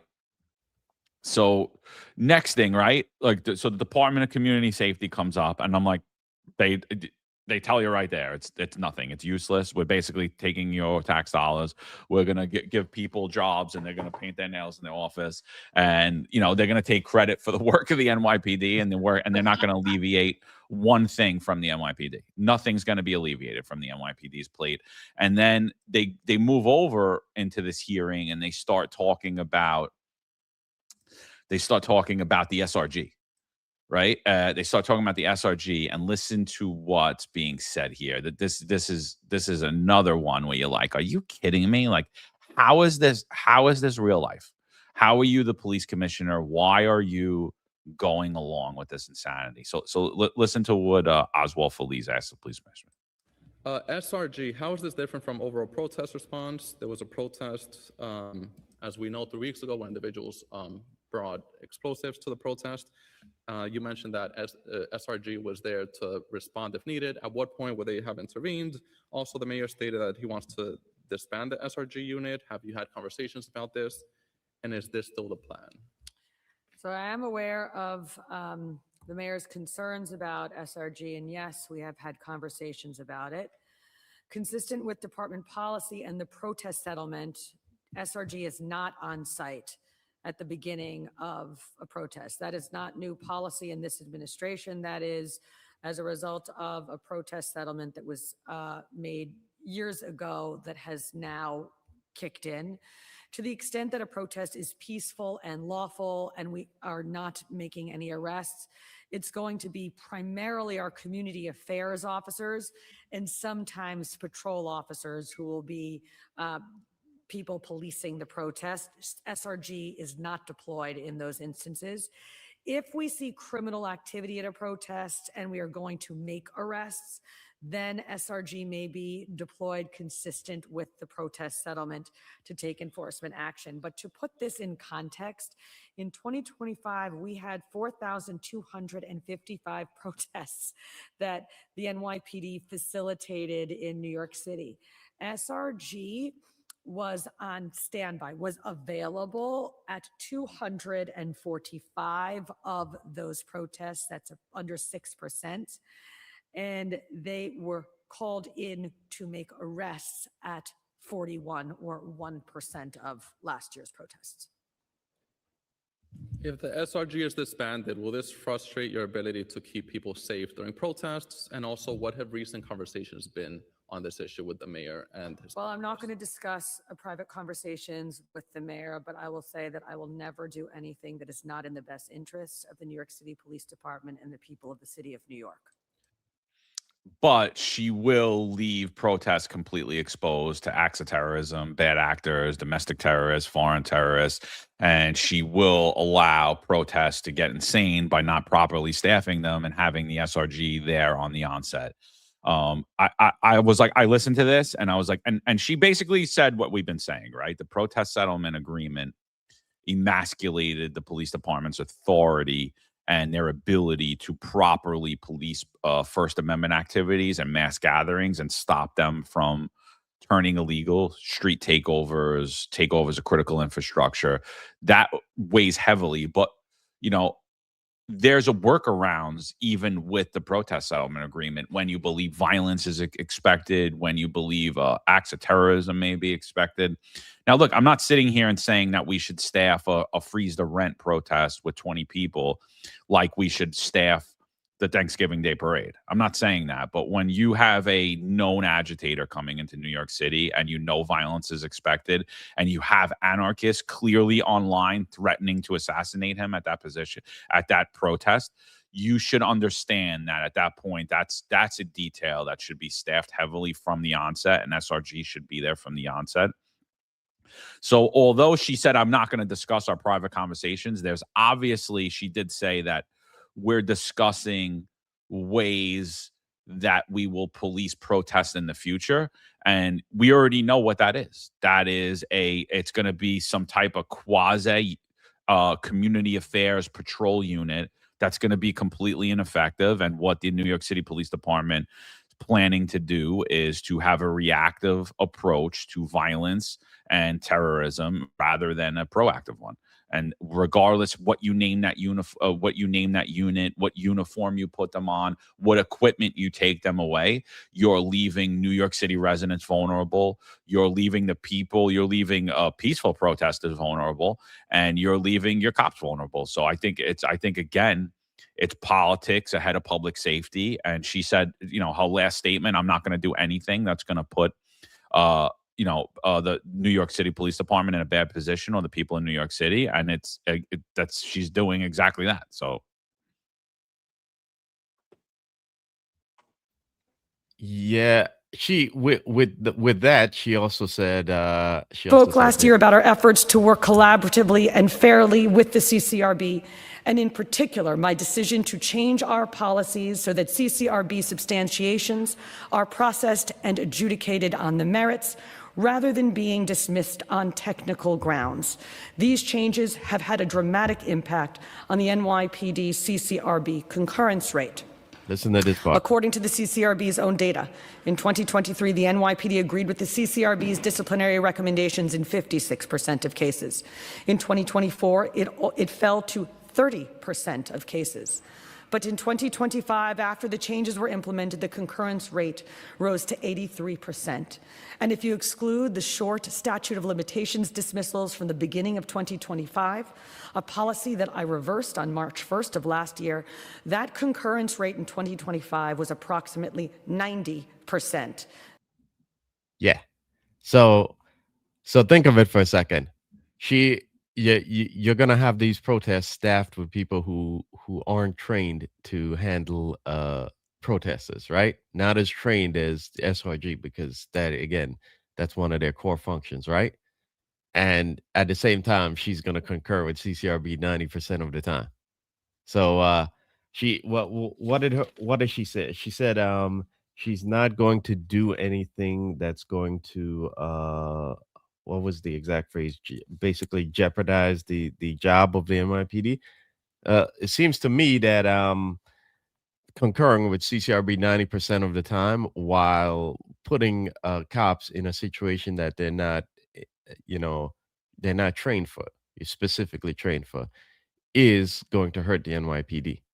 And again, I said online, by the way, that I don't understand how she plans to motivate cops when you put that out there, because after seeing that, I'd be like, I mean, how exactly you expect me to police this protest there? A lie is a lie. The bottom line is she's still playing politics. She wants to be police commissioner, and she, in my opinion, she's trying to find a balance of how do I pretend to care about the cops and care what goes on in the city while also placating to Zohran Mamdani so I stay in my position as police commissioner. What does she do? She used a low percentage, as she did, talking about emotionally disturbed responses, 911 calls that would be diverted. She did the same thing when it came to protests, and she gave you a breakdown of percentages and said only 1% of the time at protest was SRG required or necessary in their response. What she didn't tell you is how many of those protests turned into riots. And out of those 1% of riots, how many people were arrested? How volatile were they? This was an opportunity for Jessica Tisch to stand up to the city council and say, listen, this protest settlement was the most ridiculous thing that emasculated the police department, emasculated the city, and put everyone at higher risk. I mean, even the city council tried to play it down. Oh, yeah, there was a protest where people brought some explosives. Oh, that's just a normal protest. People just bring explosives. How about it was a bomb attack in front of Gracie Mansion in New York City, in the most epic, in the epicenter of the entire world? How about that? Instead of down, only 1% do you need SRG? 1%. And we know 1% could be a very large number, because she gave the breakdown how many protests there were. So 1% is a large number. Just the same thing of the 2% calls of emotionally disturbed persons that should be diverted, which is 86,000. And now she's telling you only 1% required an SRG response. That was not a protest where people brought explosives. That was a protest where someone detonated 2 bombs. They didn't just bring 2 explosives. They brought 2 bombs and detonated them. And the only reason they didn't go off was pure luck for everyone. So she's not telling the truth here. She said she wouldn't do anything but put anyone at risk. This was the opportunity to say the protest settlement puts everyone's pants down and puts everyone in a vulnerable position, and we will do what it takes, and we will make sure that because this protest settlement, that we will analyze every protest and put the necessary resources there to prevent any issues going on, and that First Amendment activities are amendment activities that need to be policed, and think about the potential threats of terrorism, foreign and domestic. She doesn't mention that at all. A reporter called me yesterday and was asking about like the disbandment of the SRG and like why they're necessary. And I could tell it was like a young girl. she had like an out-of-state number, so she assumed like a New York City transplant, and look, the SRG is there to protect your First Amendment rights. If you go to New Year's Eve and you have no problem with the SRG being staffed there because you feel that you need to be kept safe from terrorism, why would you be up in arms about them being staffed at a protest ahead of time, not doing anything, allowing you to peacefully say what you want to say? I'm like, the SRG and the NYPD aren't against people's First Amendment rights. But First Amendment stops getting protected the minute you decide you're going to take over a street, you're going to take over a roadway, you're going to block someone's business, you're going to take over critical infrastructure. So my thing is, like, I don't understand the hate against the SRG. I don't understand it, because why is it fine for them to be at the Thanksgiving Day parade and all of these other parades? You have no problem with it. You have no problem when you show up at an event or a concert and they're there, but you have a problem when they're there at a protest? It doesn't make sense to me. Like, give me an actual reason. Like, you don't like the way their uniform looks? Like, that's not enough reason for me to say, all right, you know what? We should just leave New York City vulnerable to acts of terrorism. It's not enough reason for me. And because they're not interfering with your First Amendment right. I could go protest right now, and the NYPD has been using numbers for a long time, and they've gotten good at like showing that. And like, anything that if I go on the corner right now in New York City and I start chanting, that's going to be considered a protest. They're going to count that in their numbers, right? If there's a police response that gets sent out there at that point, oh, we handled so many protests. Like, look, that's always been the case in New York City, right? Like, how many protests have you actually handled that probably weren't even documented? They just popped up. You're like, dude, what are you guys doing? Oh, we're protesting against climate change. All right, yeah. All right, have a good day. You know what I mean? Like, there's 4 people on the corner. They're not really bothering anybody. We're not sending the SRG there, but you got a professional agitator and Jake Lang coming in. It's ridiculous to me, and I think she kind of understood what I was saying, and I just thought I was like, again, I just find it insane that the police commission is going along with this. I really do. But the hearing though was unbelievable, because there's just so much there. This is Julie Menon. She's the actual chair of New York City Council now, the new chair. She asks Tish about the overtime scandal and what happens. Listen to what happens. Listen to the response. And this is about, Marjorie Epps and all of the other misuse of overtime. Continuing on the overtime topic, what's the status of the department's investigation into overtime abuse in the administrative offices of former Chief of Department Jeff Madry and other high-ranking officials at One Police Plaza? And can you indicate if any officers have been disciplined or referred to law enforcement in addition as part of that investigation? And if so, how many? Well, as we previously disclosed, so back a while, but there's an ongoing federal investigation. Really can't speak to that. Mm-hmm. And then in terms of internal discipline, yes, there were a number of cases pursued by IAB. There was internal discipline imposed in connection with that. I don't think we have the data here on that, but we certainly can provide data to the council in terms of the outcomes of those IAB matters. But I want to be clear that when the feds start investigating something, it ties our hands administratively in terms of what we can do. And we made the judgment to refer some of this to the feds for them to investigate. If I could just add to that, part of what's going on is when you have federal investigation, we want to make sure that we're not doing anything in terms of our investigation that would somehow interfere or compromise or make it more difficult for the federal investigators. Right. So there are times when in the normal course we might take certain actions and we stay our hand to make sure that the federal investigation is not hindered in any way. So to me, right, I'm sitting there and I'm going, wait a minute. We're talking about that this overtime scandal is being investigated by the feds, and we can't tell you what we did. But the person that was in charge of the overtime, Tanya Kinsella, first deputy commissioner, who testified in a previous city council hearing prior to the scandal breaking that she was in charge of the overtime, is still sitting there right next to you. So in my opinion, they're hiding behind the federal investigation, because this department has no problem going after you administratively at any time. Right. And we've seen that at prior federal investigations where they were modifying people who were refusing to speak to the feds. And like, there's nowhere that says you have to speak to the federal government. There's nowhere it says that you can't say no, I'm speaking to my attorney. You're questioning me criminally or potentially criminally, even if you're just investigating me as a witness or you want to talk to me as a witness. I'm under no obligation in my contract in the NYPD to speak to you. It doesn't say it anywhere in the New York City Patrol Guide, but yet people were getting modified for that, and nobody got even touched on any of this stuff. Like, they didn't get modified. They didn't get nothing happened here.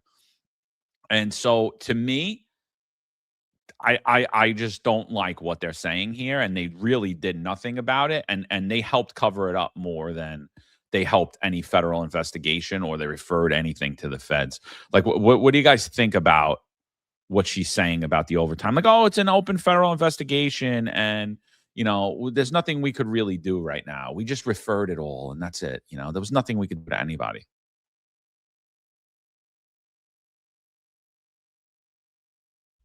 Yeah, I think there's certain threads they don't want to pull on, and the overtime is one of them. And I think it leads down to a rabbit hole that they really don't want to go down, because how much people it will pull in, and just what it means exactly for the way the NYPD is run. And think of it for a second. We talked about this last week about what the job likes to do and how they like to intimidate and then retaliate against people who are not, going along with the agenda, right? Think how much that may have played a part into the overtime. The stuff that we don't talk about. Think how much, when you pull the thread of people who abuse the overtime, where does it lead down to? Well, it may lead down to detectives, or other people in the job who uncovered the overtime abuse and talked about it, and they were sidelined. We talked about Seidman and Vidot, who were in the DOI, and they uncovered Caban's the Caban brothers controversies kind of before it started being talked about, and they were sidelined. So I just think that they don't want to go down this road, because it's going to lead to too many sores for the department, and it may end up in a Mullen commission. So It's the most ridiculous thing. Can you imagine, in the private industry, you worked for a Fortune 500 company, and you cost the city millions of dollars. I'm sorry, you cost that company millions of dollars because you were in charge of overseeing overtime cost or overtime expenses to your company, and you failed in that mission. You keep your job, and you're still in place of managing that same overtime, and nothing has been put in place to make any changes. Only in the NYPD could you cost the city millions, stay in the same job, and they don't make any changes, including you stay in that same position. That's absolutely ridiculous. And that's what we're saying. We're talking about Tanya Kinsella in this position. She was in charge. She was supposed to balance the budget. She testified to the city council that she was overseeing it. They failed. She failed. That was her job. She's still in that same position, and nothing has been in place to make any changes, and no one was disciplined. What we didn't hear is, first of all, it's the most ridiculous thing, because we know when Ray Kelly was the commissioner, he never worked with the feds, and he did everything to impede the feds from investigations. So what makes anything different now? Ray Kelly did his own thing, didn't listen to the feds, didn't even want to exchange information with the feds when it came to investigations. So why does anything change now? Why is anything changed now? And it's interesting that they're using this as a crutch. They say, oh, the feds are investigating, they can't do anything. Okay, even if that was true, which is not true, what did you do from the time that the investigation uncovered the the abuse of overtime in Jeffrey Madry's office and what was going on in One Police Plaza, up to the point the feds got involved. And after the feds are involved, if this is what the crutch you want to use, is what measures have been put in place, what changes, so this doesn't happen again. Because the person that was in charge is still sitting there. So you didn't make any changes. All they're doing is exactly what John Scola said, is they just cover up. They don't make any changes. They just pay the lawsuits so everyone could still play. Bro, and then it gets crazier, right? Like it gets crazier. Mike, look, I'm not picking on Kinsella. Like it's just is what it is. Like the truth is a terrible thing, my friend. You know, like I have no qualms about Tanya Kinsella. Like I know a lot of people that worked for her, love her, like her. But I just it's not personal at all. I'm just calling it like I see it. Like if she was a sergeant and that happened under her, she's done. If she was a lieutenant, if she was a captain, if she was an inspector, a chief, she was done. And she flew through the ranks. And honestly, I get it. I get it was the chief of department. I get it was the chief of patrol. But at the end of the day, you're the second in charge in the NYPD. What did you do? You did nothing. You let it happen. Like it's insane that you're still there. And listen to how crazy this is. Like it really like. So Feliz now Oswald public safety chair now goes back on the overtime. Listen to this. Other steps being taken to continue reducing overtime? I know you mentioned not too long ago there were no systems. People basically did whatever they wanted. I've never seen anything like it in my almost 20 years in government. So she's never seen anything like it. He says there were no systems. Now, like I was in charge of the overtime for my bureau. I mean, we had it really down to a T. Like, so you could scam 1 month and you could get away with dropping a lot of overtime for 1 month. But then that's it. You're cut off. That's not what happened during the scandal. This was a year of allowing people to do that. And the only way you could really scam is if you were holding your slips. But if you did that, you were cut off. You were done. You weren't getting any overtime ever again. You know, so like you could scam, you could hold your slips. So what maybe the system wasn't real time, but we knew every day, every hour, every week, every month, every piece of overtime that was dropped consistently. So like I said, you might get over 1 month and be able to do that. But even that, you do 1 month, not only are you getting cut off, now you're getting investigated. Like, how'd you come up with all these hours?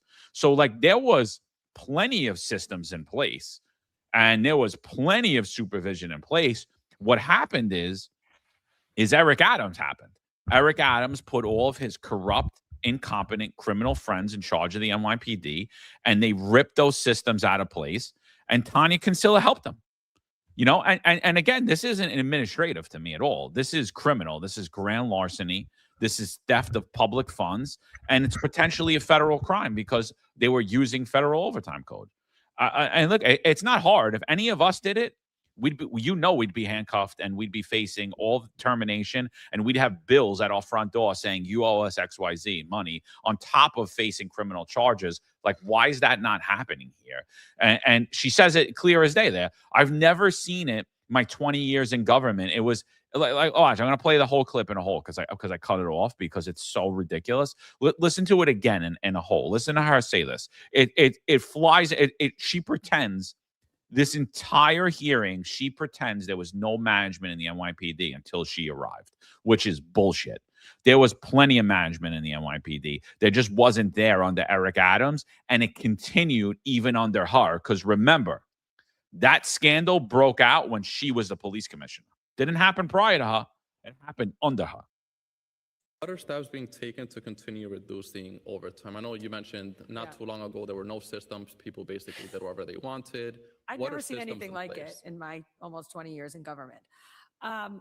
The steps are, this is not rocket science. Overtime, it is a responsibility of management to manage overtime and budget. It's a pretty basic one. It doesn't change agency to agency. It's a constant in city government.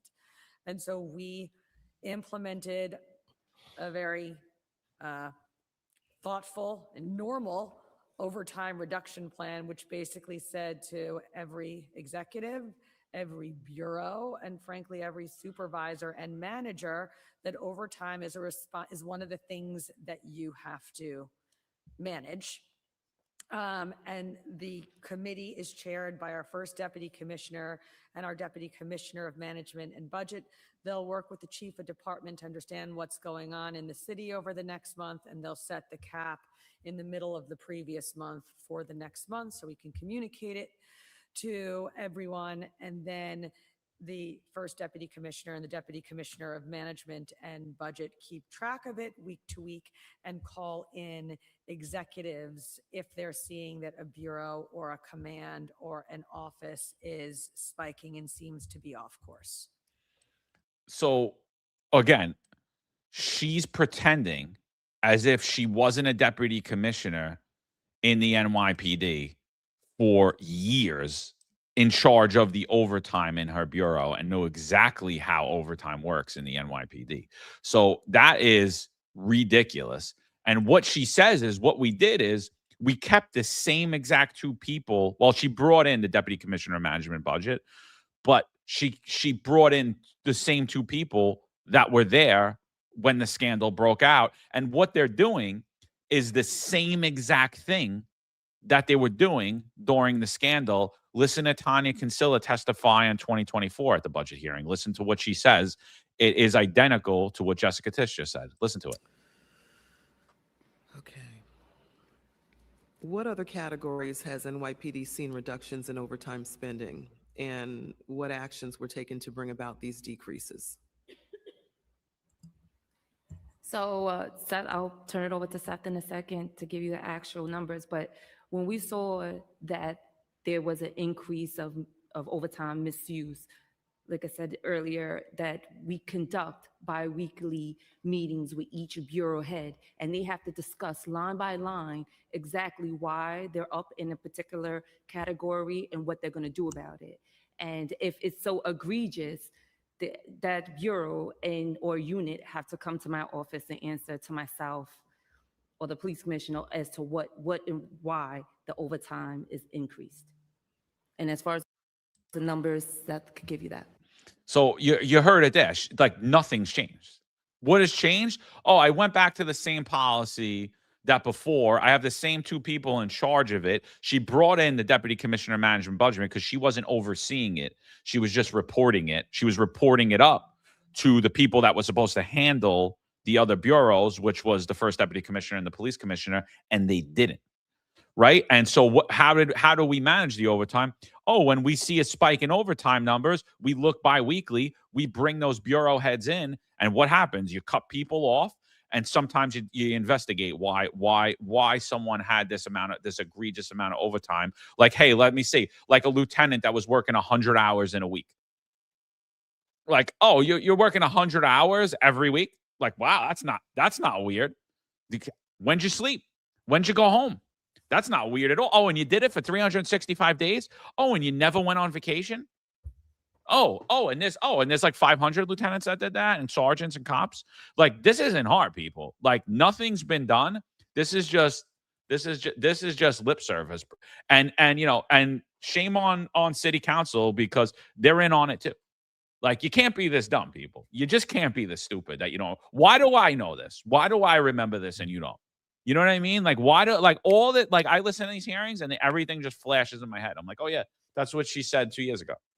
And you're the public safety chair and you don't know this now. And you guys are all sitting there listening. You've been city council forever and nobody remembers any of this. Well, that's my point. That's why I want to reiterate again. Could you imagine in a Fortune 500 private organization, private company, you're in a position, you cost that company millions of dollars because you testified that it's your job. And then if there's an excessive amount of overtime or if there's a red flag, that's what we're basically saying. If there's a red flag, that she will have a meeting and discuss the abuse or potential abuse to investigate it. But you're the one in charge and you failed. But now that you failed and in charge, we're going to put you in charge of the same and manage the same potential issues, the same problems. We're putting the same person. And Jessica Tisch is the queen of redress, the queen of rebrand. Let's just redress it. Let's rebrand it. The exact same thing. And you're going to be in that same position. So what's going to happen? The same amount of failures. It's the most ridiculous thing. What she's saying, Jessica Tish, is that every supervisor in the NYPD is responsible and accountable for overtime. And that's always been the case. It's always been the case in the NYPD. That's why your immediate supervisor, if you're a police officer, your immediate supervisor signs your overtime slip. Why? Because they're accountable and responsible for the overtime that you performed. And then they submit it to the commanding officer or the executive officer or the administrative office that's responsible to ensure overtime was actually performed by a working police officer, and then it gets submitted through channels. This thing gets oversight. Ultimately, she is responsible at every level. She was responsible then with the extreme failure. She testified to it, and the failure continues while it's being investigated by the Fed. So what changes did you make going forward? The change you made was Queen of Redress, Queen of Rebrand. Let's put the same person in place that cost millions of dollars in the same position with no changes. Does that make any sense? Welcome to the NYPD. Yeah, I gotta say this entire thing seems like kayfabe to me. When excuse me, when I see everybody go up to city council and we act like this is all new and that we don't know what the exact issues are going on here, and city hall and city council doesn't, in some cases, ask pressing follow-up questions about it. It all seems like kayfabe to me. We all know what the real problems are. We all have talked about it. We've seen it in the news. We've seen the articles in the news, and yet everyone wants to pretend like it's not in the room. It's not the elephant in the room. So going back to what I said about the threads again, I think if the job pulls these threads, then the feds would be looking at a whole lot more people, including Atanya herself. Okay, and not to mention John Chell and Kaz and everybody. So it's the thing is they don't want to give the feds even more red meat, in my opinion. So they'd rather move on and not talk about this any further. Well, I think it's bigger than that, dude, because I think what you're witnessing is the political apparatus, the political power heads of New York City literally take over the entire political structure. So you're watching like this hearing was amazing, in my opinion, because everyone there is afraid of Jessica Tish. Everybody there is afraid of her. They're afraid of her political connections and her political power. And she's a mayoral appointed police commissioner. But yet, if you watch the thing in its entirety, every single city council member kisses her ass. Why? Because they know that it might affect their next campaign. They know it might affect their quality of life currently now. This is a very powerful woman from a very powerful New York City family with very powerful media connections that could ruin your political career in a second. And what you witnessed at this hearing, and I do recommend people listen to it in their entirety. City Council did a horrible job at streaming this. It kept going down. They kept putting it up. So you have to watch it in over like 5 parts. But you hear them all afraid of her. And so no one's trying to give her any questions that's going to be bad, like that's going to put her in a bad spot. And no one's attempting to hold her to task.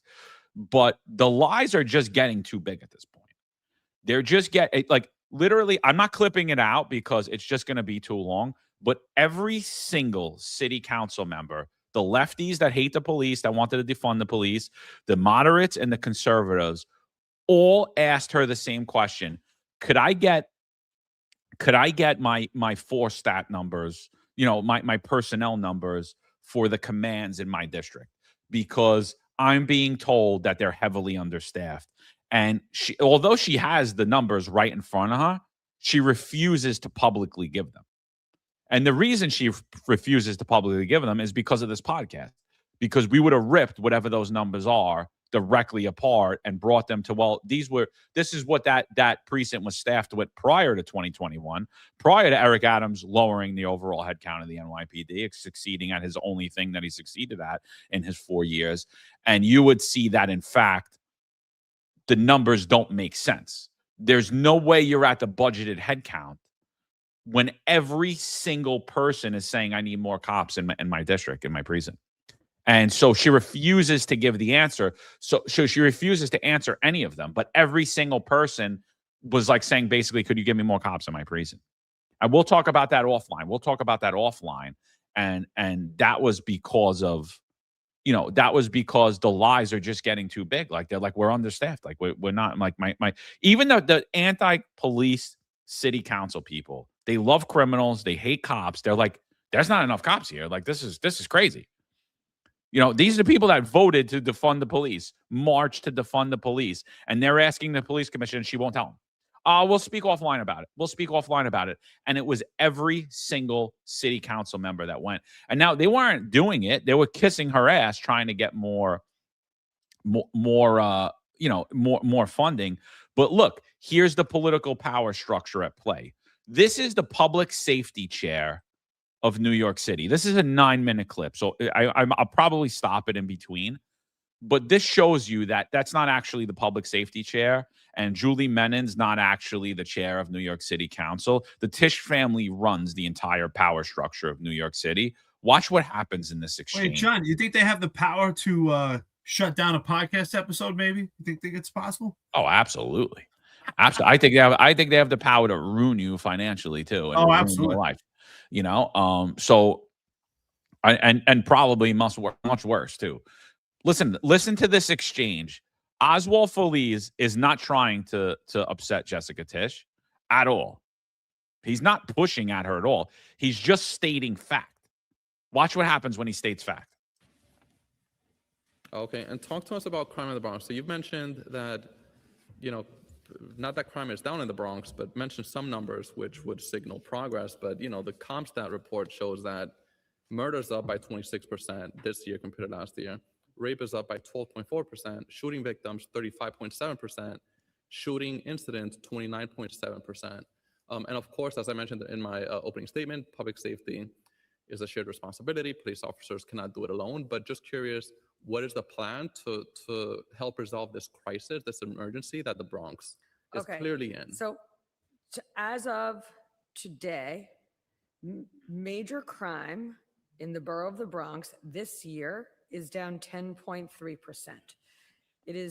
That borough is leading the city in terms of the overall crime reductions. I just want to make sure that we do not lose sight of that.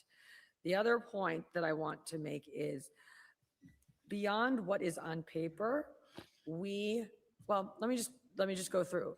The 10% reduction in the 7 major crimes in the Bronx is felony assaults down 3.2%, robberies down 10.6%, burglary down 19.2%, grand larceny down to 12.4%, and auto theft down 16.8%. Last year in the borough of the Bronx and citywide, we saw double-digit declines both in murders and in shootings. We saw an 18% drop in murder and a 25% decline in shootings in that borough. That was last year? That was last year. We are 3 months from last year. Right. The way we achieved those record numbers was using our violence reduction plan, where one of the things we did, which is taking hundreds of new officers out of the academy, putting them on foot posts, on the streets, and in the locations and at the times where they are needed most, specifically to address gun violence. That plan worked incredibly well this year. I also want to be clear that the Bronx as a borough got the vast majority of the new recruits, the foot posts, the people that we assigned to work foot posts. It got way more than any other borough in the city of New York. So the resources are there. The staffing in Bronx Patrol Commands is up. We are doing this additional split that is going to add more focus, attention, specialty units, and officers to the borough. And Chief LaPetri can add now more about what his crime fighting strategies have been to address the slight uptick that you are seeing over the past 2 months. So just, the commissioner spoke about the reduction in shootings, and the Bronx led the city in reduction of shooting incidents last year, led the city of New York with over 100 less shooting victims. We have seen a slight uptick in violence in the Bronx. We attribute it to 3 factors: some narcotics-related shootings, some crew-related shootings, and we do have a small uptick in some of our licensed and unlicensed premises. We've identified 17 violence reduction zones in the Bronx, the most in any patrol borough. We've been deploying to those zones since the beginning of the year. And while we're deployed to those zones, we've had 1 shooting in those 17 violence reduction zones. We talk about precision policing, not just with field deployment, though field deployment is the #1 crime strategy for the New York City Police Department. It's also about precision investigations into crews that plague the Bronx community. And I want to give an example. There is a specific crew that lives and really lives within 2 housing developments in Melrose, Jackson. They were an organized younger crew, and our gun violence suppression division looked at that. We analyzed that with our criminal group database, and we saw that they were the most, if not the most violent crew, one of the top 3 most violent crews in New York City. And once we arrested them and prosecuted them, we have a 40% reduction in shootings in the 4-0 precinct, directly attributed to phenomenal gang crew takedown using precision policing data and some great investigative work. But again, it starts with field deployment. By far, the Bronx gets the most field deployment, and also precision. You want to look at 3 commands in the Bronx right now: the 4-1 precinct down 25% in crime, the 4-3 down 22% in crime, the 4-4 down 18% in crime. The 4-6 Morris Heights section of the Bronx last year saw a 54% reduction in shooting incidents.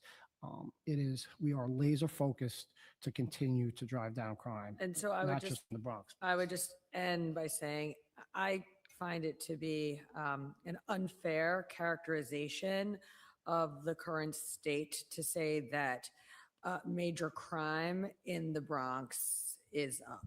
In fact, it is down, and it is down big, and it is down bigger than any borough.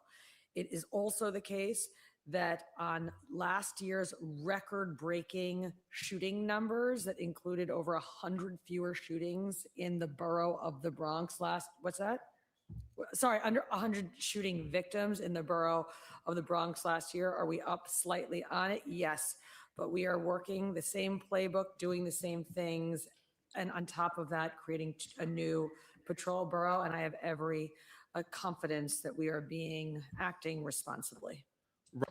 So before we go any further, just understand what happened there.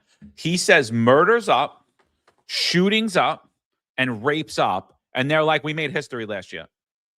And he's like, and then they go on a long rant of how basically just mumbo jumbo. Oh, we have crews in the Bronx. We arrested these people. These commands are down this amount in major crime. So basically all the crimes that we can manipulate, we're down in all those. So it doesn't really matter what your residents are saying or what you think. Don't you ever dare question us again when we tell you crime is down, even though crime is up. You don't ever question us ever again. That's what you're hearing. And you don't even hear it get crazy yet, because it gets crazy. It gets a lot crazier in a minute. But what do you think about this? To me, this is Comstat magic for the public now. That's all this is. This is a CEO tap dancing now. Yeah, no, don't worry about it, because I got my guy stationed over there and we do this. And we made history last year. And we're going to make history again today. And we'll get to the point later about, you'll see when we'll come around again when we play the video, how this kid's not in charge, the public safety chair, and that chair of New York City Council is not in charge. Jessica Tisch runs New York City. She runs the media, she runs the political landscape of it, and whatever she tells you is the truth, even if it's a lie. What I got from this is that Jessica Tisch was in charge of this entire show. She ran the show as far as the city council thing. She actually suppressed their questions. It was like, hey, don't put too much pressure on the queen here. Let's ask her questions. Let's play the game. We have, but let's not get too pushy. And the reality is, she didn't deny the fact that crime is up. She said, oh, we're only 3 months in. What they did is deflect it by giving last year's results. And we don't even know if those results are true, because exactly what John said, CompStat magic. They're manipulating the stats. And there are numerous crimes that you can manipulate. And they basically admitted to it if you actually listen to what's under the surface here. But don't. And Jessica Tisch, not only is she the queen of rebrand, but she redresses everything and redresses the issues. And she redressed the crime issue here. Spot on. This is absolutely a complete deflection. And basically what they told you is they're deploying the cops. That's their crime strat. We've always deployed the cops.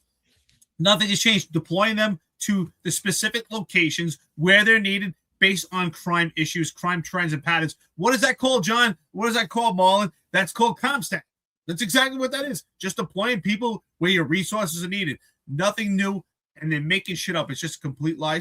But we're 3 months in. So it's always, it's the COVID, it's the pandemic era. It's 3 months in. It never applies, and it doesn't matter when it doesn't coincide with their crime manipulation tactics. That's exactly what this is. Mom, what are your thoughts? Well, she did say they plan to. She says it numerous times, not just here, but on the state of the NYPD in 2025, January 2025. She states that basically their plan to fight crime is basically to kind of move cops around, to have basically real-time deployment based on analytics, and what it's basically the technocrats' dream, and it's to use AI and analytics and all that, and shift around resources as needed, instead of having them adequately staffed. They're going to just move around pieces as needed. And she says it at the beginning of this. I also want to point out that she mentioned the shooting incidents, or was it LaPetri that did it? But either way, I'm not sure that's a good metric anymore, considering what we've talked about prior here about them manipulating actual shooting incidents now, the numbers. So yeah, this is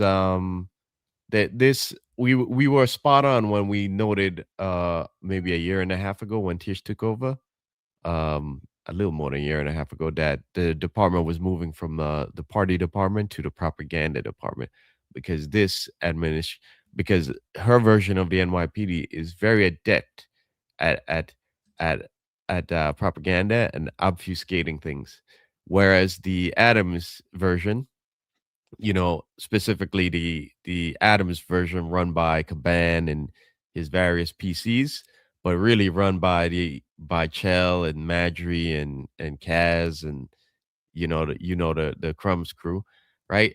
They were amateurs at propaganda and messaging. These guys are way more disciplined at it and way better at it. Well, they usually are.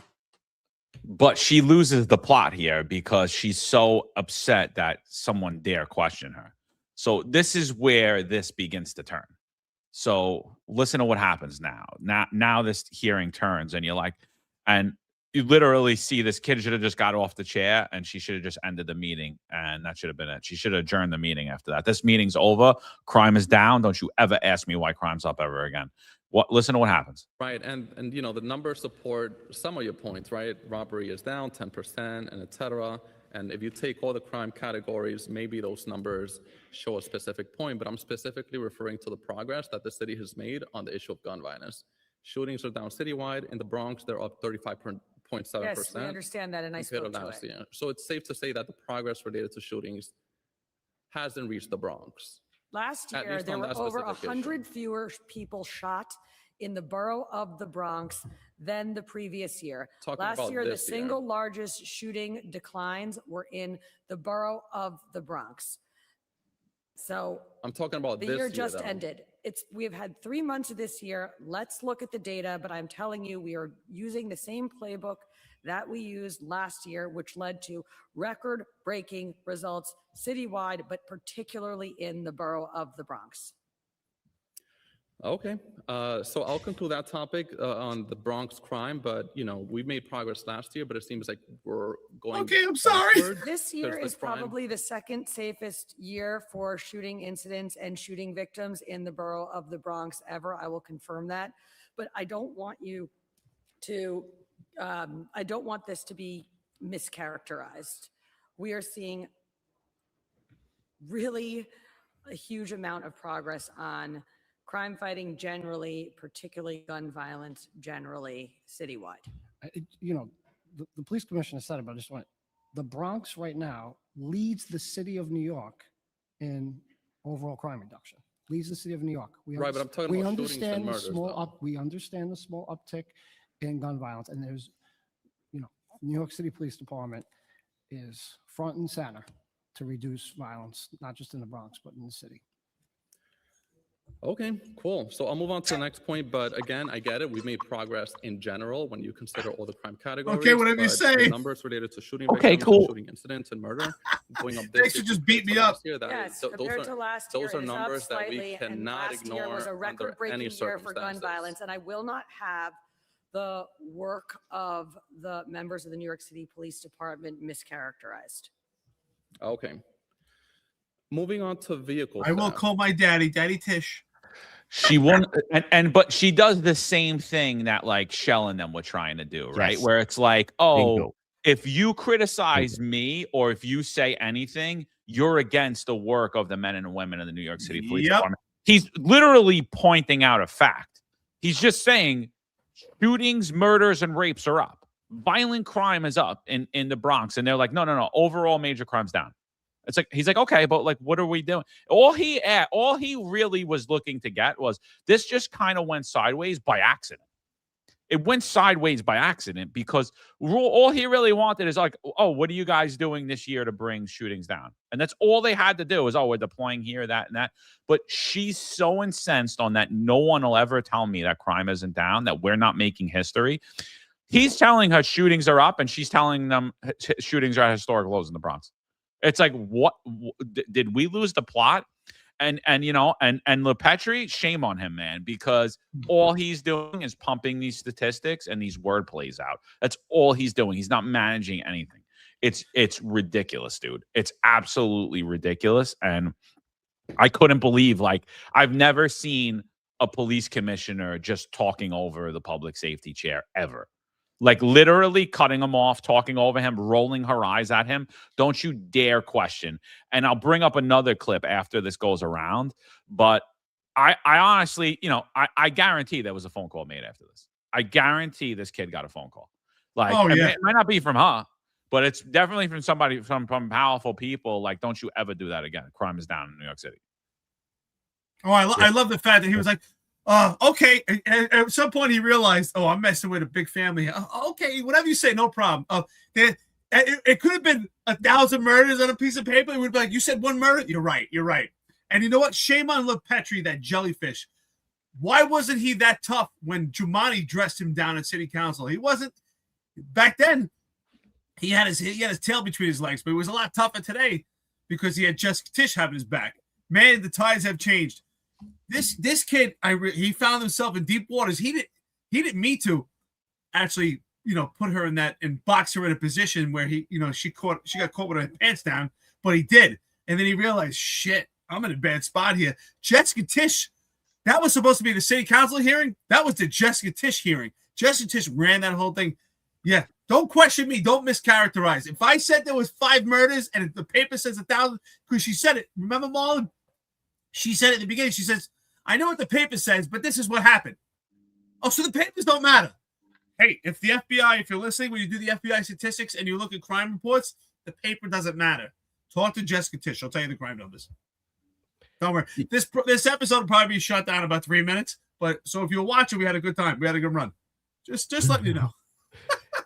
Yeah, you know, we talked about in the past about the NYPD showing up to city council and actually pushing back with facts and data and all of that. But when we said that, we didn't mean to push back with an aggressive, condescending tone. You know, that's not what we meant. You know, it's not what we meant. But that's what you see. She's pushing back against. That's what she's using against them. You know, and again, John is spot on when he says that she's doing the same thing that Chell and the others were doing, which is they used the boots on the ground as a shield for criticism. Like if you criticize me, look, you're criticizing the hard work of men and women of the NYPD. Get the hell out of here. Okay. Yeah. We're criticizing your leadership and your management. It got nothing to do with the boots on the ground here. But she did it. Watch this. Men by and the way. women of the NYPD. This is in the beginning, right? This is in the beginning. But when her opening statements. The men and women of the NYPD. That is the quiet courage and the uncommon valor that define these officers, and their heroic work is what we are here to discuss today. So I thank you for the opportunity to testify this morning. Yeah, that's not what we're here to discuss. We're here to discuss your management and your leadership of the NYPD. But you see, she even at the beginning, before things even got started, she put that out there. They love doing that nonsense. Okay, like people are stupid, you know. You know what's funny, Marlon? If you notice, she got so heated when he started to press her a little bit, John, you noticed that she started to get more mobility in her neck. Like all of a sudden, because normally her body and her neck moves at one, but she got so heated by that moment when he pressed on her, she started to get mobility in her neck. I was like, wow. You know, like how dare you try to, dress down the queen? This is what I said. It doesn't matter what's on paper. It's what I say. Remember, she's everything she does, she says is data oriented. The data that she gives is whatever she says, whatever my family says is what we put out. That's what you're going to listen to. Forget about CompStat, those numbers. Here's my numbers. The fictitious fairyland. It was perception management. Now this is professionalism at perception management. John Shell and that administration, they were a bunch of amateurs. Now you're talking to a pro that's got full support. Yeah, but you got to watch the whole thing, dude, though, because she's like, it's sick, man. Like even like all the conservatives are like kissing her ass. And don't get me wrong, the lefties are kissing her ass too, but they're all overly kissing her ass. And Phil Wong, who recently he was on the show when he was running for city council. He took over Bob Holden's seat. So he was talking about the car takeovers at one point. I didn't clip it out. And they're basically like, yeah, well, you know what we did? We locked somebody up 2 days ago. And he's like, well, all he asked was, what are we doing about these car takeovers? They keep happening. And they just kind of brush him off. And he's another one, like every single council member asked, my commands are really hurting. Could we get more staff? We'll look into that. You have the data right in front of you. But yet, we're at our budgeted headcount, which is bullshit. Everyone knows it. Every cop knows it. Every sergeant knows it. Every lieutenant knows it. Every member of the city council knows it. And no one would push back on her. And every time anyone asked her, she just rolled her eyes and got even more angry. Like she really exposed the whole game. And I honestly think she got slaughtered at this public safety hearing, and not because anyone was trying to. It's just because the lies are getting so big, and they need to keep this narrative, or the whole thing falls apart, and it's beginning to unravel at the seams, and you see it. So again, listen to this. Now, this is way past this exchange, way past the exchange I just played, right? This other LC Encarnacion, she's talking about immigration, right? Watch what happens. Listen to what happens. Yes. How do you see those being broken up once we break up North and South Bronx? Like where will most of them? So I would say the South would probably get more than the North, just because of, again, the data mining and the data analytics that goes through it, also with a little bit of a historical knowledge on it. But I would say the South would have more than the North.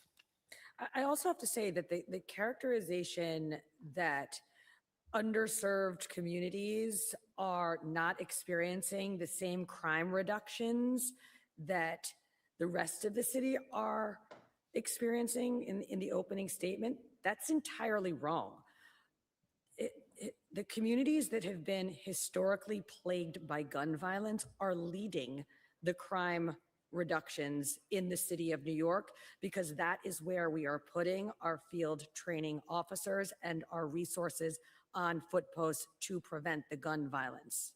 And I understand that leading in crime reduction doesn't mean that there isn't crime anymore there, right? They were Of course not. They were very And the high work numbers to certainly begin continues, with. but what They were- I am they- reacting to Yeah. was the chair's characterization of the fact that the parts of the city with with historically high levels of gun violence are not experiencing the same reductions over the past year and a half or year and 3 months. They certainly are leading the way. Commissioner, respectfully, I was just reciting the information on the comp stat, which shows that shooting victims, 35.7% increase, shooting incidents. Yes, over a 29.7. record, So over I would- a I was record saying- low year, and I agree with you. I was just that reciting I agree with you. information that's I like public to set information. records every year, and I intend to do that this year, including in the borough of the Bronx. But I do not appreciate the mischaracterization of the general work of the department when you said in your opening statement that this underserved communities in this city are not experiencing the same reductions that other parts of the city are. In fact, they are leading them, and they are leading them because that is where I have put this department's resources.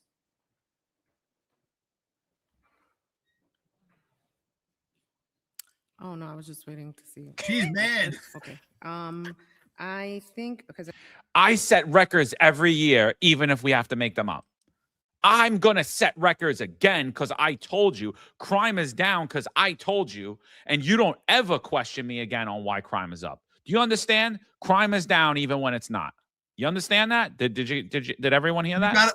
You gotta love, it's the city council hearing. He's presenting the questions and she's talking over him and impeding him from continuing his statements and his responses. And he's just taking it. And she's getting mad. You see the way she's rolling her eyes, like she's pissed off. How dare you question me? It's his line of questioning, and she's not even letting him finish the question. It's unbelievable. And he's just like carrying away, like, okay, no problem. Maybe I should get out of this one. I want to keep my job. Yeah, it's really the police commissioner's hearing, it really featuring city council. John, you need to rename it when you put it on X. Not the city council hearing. It's Jessica Tish's hearing.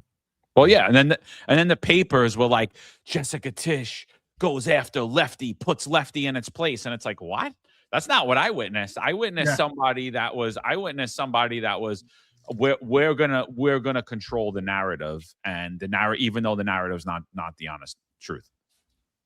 You know what I learned by this? If you have deep pockets and a rich family, the lie can be the truth. Whatever they tell you, that's the truth. So, New York City 26 says it here. How dare you not believe your lying eyes? Yeah, that's exactly. Whatever she tells you is gospel. I don't care what you saw on paper. He's reading the paper right in front of him, giving her the numbers. Basically what you say, I don't care what you saw there. This is what I'm telling you. He's like, respectfully, I'm just telling you what it says on the paper. Like, I don't know why, please, like, I don't, like, I guarantee, I guarantee there were numerous calls after this. Like, don't do that again. Is he a Democrat? Yeah, he's a Democrat, Yeah. and they consider him like a progressive Democrat. But I personally think he's more of a moderate. I think he's supported a few things that I was against. But I can't recall so many times where I actually went back on what he was saying. Maybe once or twice online. Look, he's probably listening right now. He likes the show. He actually liked the post when I put it out. So I don't think he's the lefty progressive that they made him out to be. I just think him, like a lot of people in city council, really don't understand public safety and and listen to people like Jessica Tish, a billionaire heiress who lives in the Upper East Side of Manhattan, and dictate what the people of New York City feel and the people in his borough feel and how NYPD cops feel. So like, I just think, I think he's learning, I think he's learning along the way, but that exchange was really, really disrespectful. And could you imagine reverse a commanding officer doing that in a CompStat? They're done. Their career's over. It's over with. Their career's over. Right. No one's saying that Jessica Tish has to carry her away, but this is the chance. They have a line of questioning. for you to just give your responses and answer the questions, but she's totally trying to shut them down and take over. I mean, he was completely emasculated. If he had any masculinity to him, he was completely dressed down, and he took it. And I just think he wasn't prepared for that battle. I mean, she just has so much behind her. And honestly, it's a losing battle for him. If he does fight that, he's done. He's done. The Jessetich family is the 43rd most powerful, richest family in the entire country. He is done. That was a losing battle for him. Well, she's bigger than that, Eric, because again, she's on the Council on Foreign Affairs, and her family's connected to that too. And she's friends with the Clintons, so he could have gotten a call from the Clintons or even Obama. Yeah, that's why I'd be scared, man. You know, anyone that goes against the Clintons, I don't know, they usually nothing good happens. Yeah.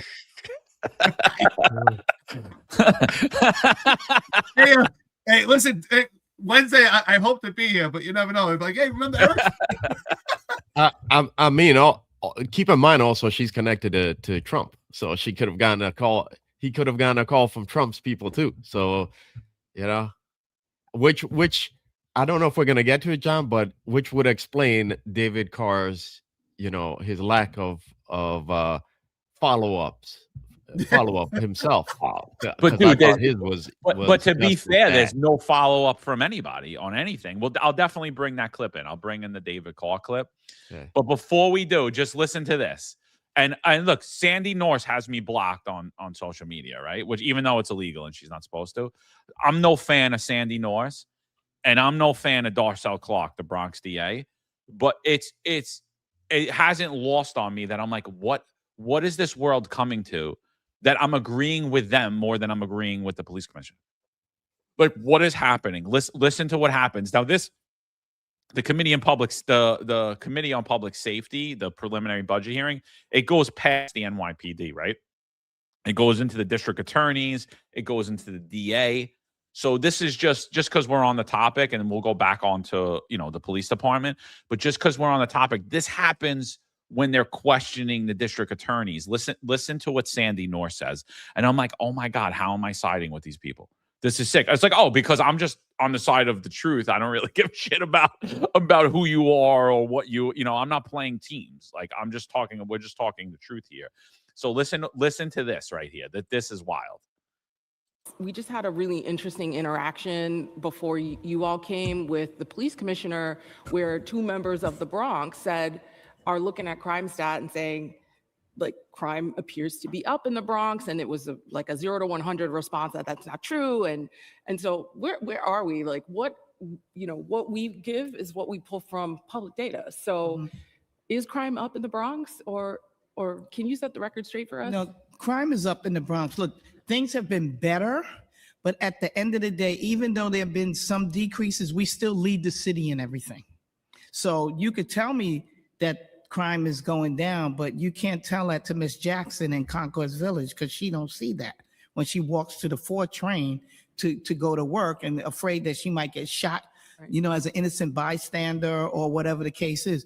So the numbers are up because of the disinvestment that has happened in the Bronx. We still have the same neighborhoods that are not getting the services that they need. A lot of these organizations, the community-based organizations that do this work, I appreciate them. I asked the city council and the mayor to continue to fund them, but make sure that they're able to have a presence in the Bronx. Some of them don't, some of them do. When these new initiatives come about, and I say, I need resources, the city will start an initiative in Brooklyn or Manhattan. They say, well, they have the infrastructure. Well, we need to build the infrastructure. And we hear you loud and clear, and I think all of us in the council want to support that. That's why that question, the response to that question, was so disrespectful, because it's 2 Bronx members who live there every day versus some really nice neighborhood in Manhattan. So, I really thank you for clearing that up. And we do agree. It's a reality. What's going on in the Bronx. You know, the people in the Bronx are still resilient. We're still trying, but we need the help. Yeah, I'll come back. So, I mean, again, it like, look at that. It's like, it's insane, dude. They're even saying, like, what the hell was that? You went 0 to 100 because he brought up a point, but she went 0 to 100 on nearly everything, dude. Like, and I think that's the point that no one gets. It's like every question that wasn't what the official narrative is. And again, the threads are they're falling apart because the commands don't have any staff in them. So anytime that gets brought up, it's a problem. She's rolling her eyes. I'll get you those numbers. She like literally was cutting. I was gonna clip out every single time she did it, but it would have took me 4 hours, and I was like, I'm not doing it. But like she literally was doing that with everyone. She rolled her eyes at everyone, and the majority of them like, I'm just here to be your ally, and you're the best ever, and I just want to say what a great job you're doing, and I want to underscore great job. And it's like, I'm like, do I live in a different reality? Do I live in a different world? Do any of these people speak to the members of the NYPD? Do any of these people speak to the people that live in the boroughs that they represent? Because I don't think anyone thinks that. You know what the city council learned on at that hearing? They looked at the numbers and said, wait a minute, 2 + 2 is 5. You're right, Jessica Tish. 2 + 2 is 5. You're 100%. 1,000, I see 1,000. You're right, it's 500. You're right. So that was quite interesting. I mean, she dressed them down, emasculated them, took control, didn't let them. Anytime something was challenging because their numbers were accurate, and she said it just now, right? I agree with you. I find myself saying the same thing. Wow, you look at us actually shaking our head, nodding with the lefties. But Sandy Nora said it. They just got their information from public data. It wasn't like any secret squirrel society. This is the same information that Sam Antar uses, right, to break. And who's the other person who's really active on X that always breaks down the public information, using their own data. That's what Sam Antar does, and that's what Sandy Norris. This is the actual data that you have. Why are you saying something different? Why are you fighting it? If there's a problem with the data, why are you reporting this data? So, I mean, she got caught with her pants down, and we see every time Jessica Tish is in a position that the lies are getting exposed, she fights back hard. She fights back hard because she has the back. And then everyone says, oh, how great it is that she fought back. Oh, she fought back because she's lying. It's a complete lie. And that's why, there you go, Razor Chowdhury. That's right, Razor Chowdhury and Sam Antar just using NYPD's data to expose their lies. Yeah, again, I think her aggressive, condescending tone was just to cover, she was making up for her insecurity. Okay, and I think that there's insecurities because they're not being transparent with us and totally honest with us about the situation. And I saw she had a comment in the beginning too about the recruitment numbers where she says 4,000, and I keep watching it over and over again, and I can't tell whether she smiles when she says it is because she's happy about the accomplishment, or whether it's just Duper's delight. And so Duper's delight is when somebody say they're smiling or laughing at in a moment that's like very inappropriate, And I wish I had further examples of Duper's delight, but you see it in a lot of politicians. Like they'll mention a tragedy, but at the same time they'll do it smiling. It's like they're doing it. It happens at a very inappropriate time. So I saw that her comment about the 4,000 recruits, and I was like, why are we smiling at that moment? And I couldn't. I still haven't. I haven't. I haven't said to myself that it's 100% Duper's delight, but I can't help but think about that when I see that, and when I see her aggressive, condescending behavior here, I think I go back to that they're manipulating the numbers, they're not being transparent here, and she's compensating for all of that. Yeah, and just last thing on the crime numbers before we move on to the next topic. This is Kosher Dills. He's a rapper. He's got a pretty big following. And what he did is he grabbed a sign at the vigil for the Ayatollah in Iran, that which is insane. That happened in Washington Square Park. He was arrested as a result, but when he grabbed that sign, he got gang assaulted. Like 7 people beat the shit out of him. NYPD won't even take a report. Listen to what he's got to say. So when you hear the crime is down, remember all those people that told you my car was broken into, my house was broken into, my house was graffitied, I was beat up, I was robbed, and the cops didn't want to take a report for me. Listen to what he's got to say here. And this is a dude with a big following. This is a dude with a big following in a major media reported event. Again, NYPD always manipulated numbers. They never did it when you were expecting the media to be on top. But now they literally don't care. They're like, we're not taking the report. You know, crime's down, crime's staying down. We don't take, there's no felonies in New York. You know, there's no felonies don't happen in New York anymore. Gang assault's a felony. Yeah, we're just going to pretend like that never happened. Listen to this. Big day in court. The case was dismissed, baby. So listen, this is the thing. We just came down. I finally got my stitches out. I had 10 stitches. The police told me, oh, you don't need any stitches. You don't need any stitches. You don't need anything. I was on the cover of literally every single newspaper. Now, this is where it comes in. NYPD does nothing. So that means that you could literally assault people, gang up on somebody that touched a picture of a terrorist in the park. 7 people were on me, and it's all on camera. So let's tag the NYPD. And we're not stopping until we get some justice for Kosha.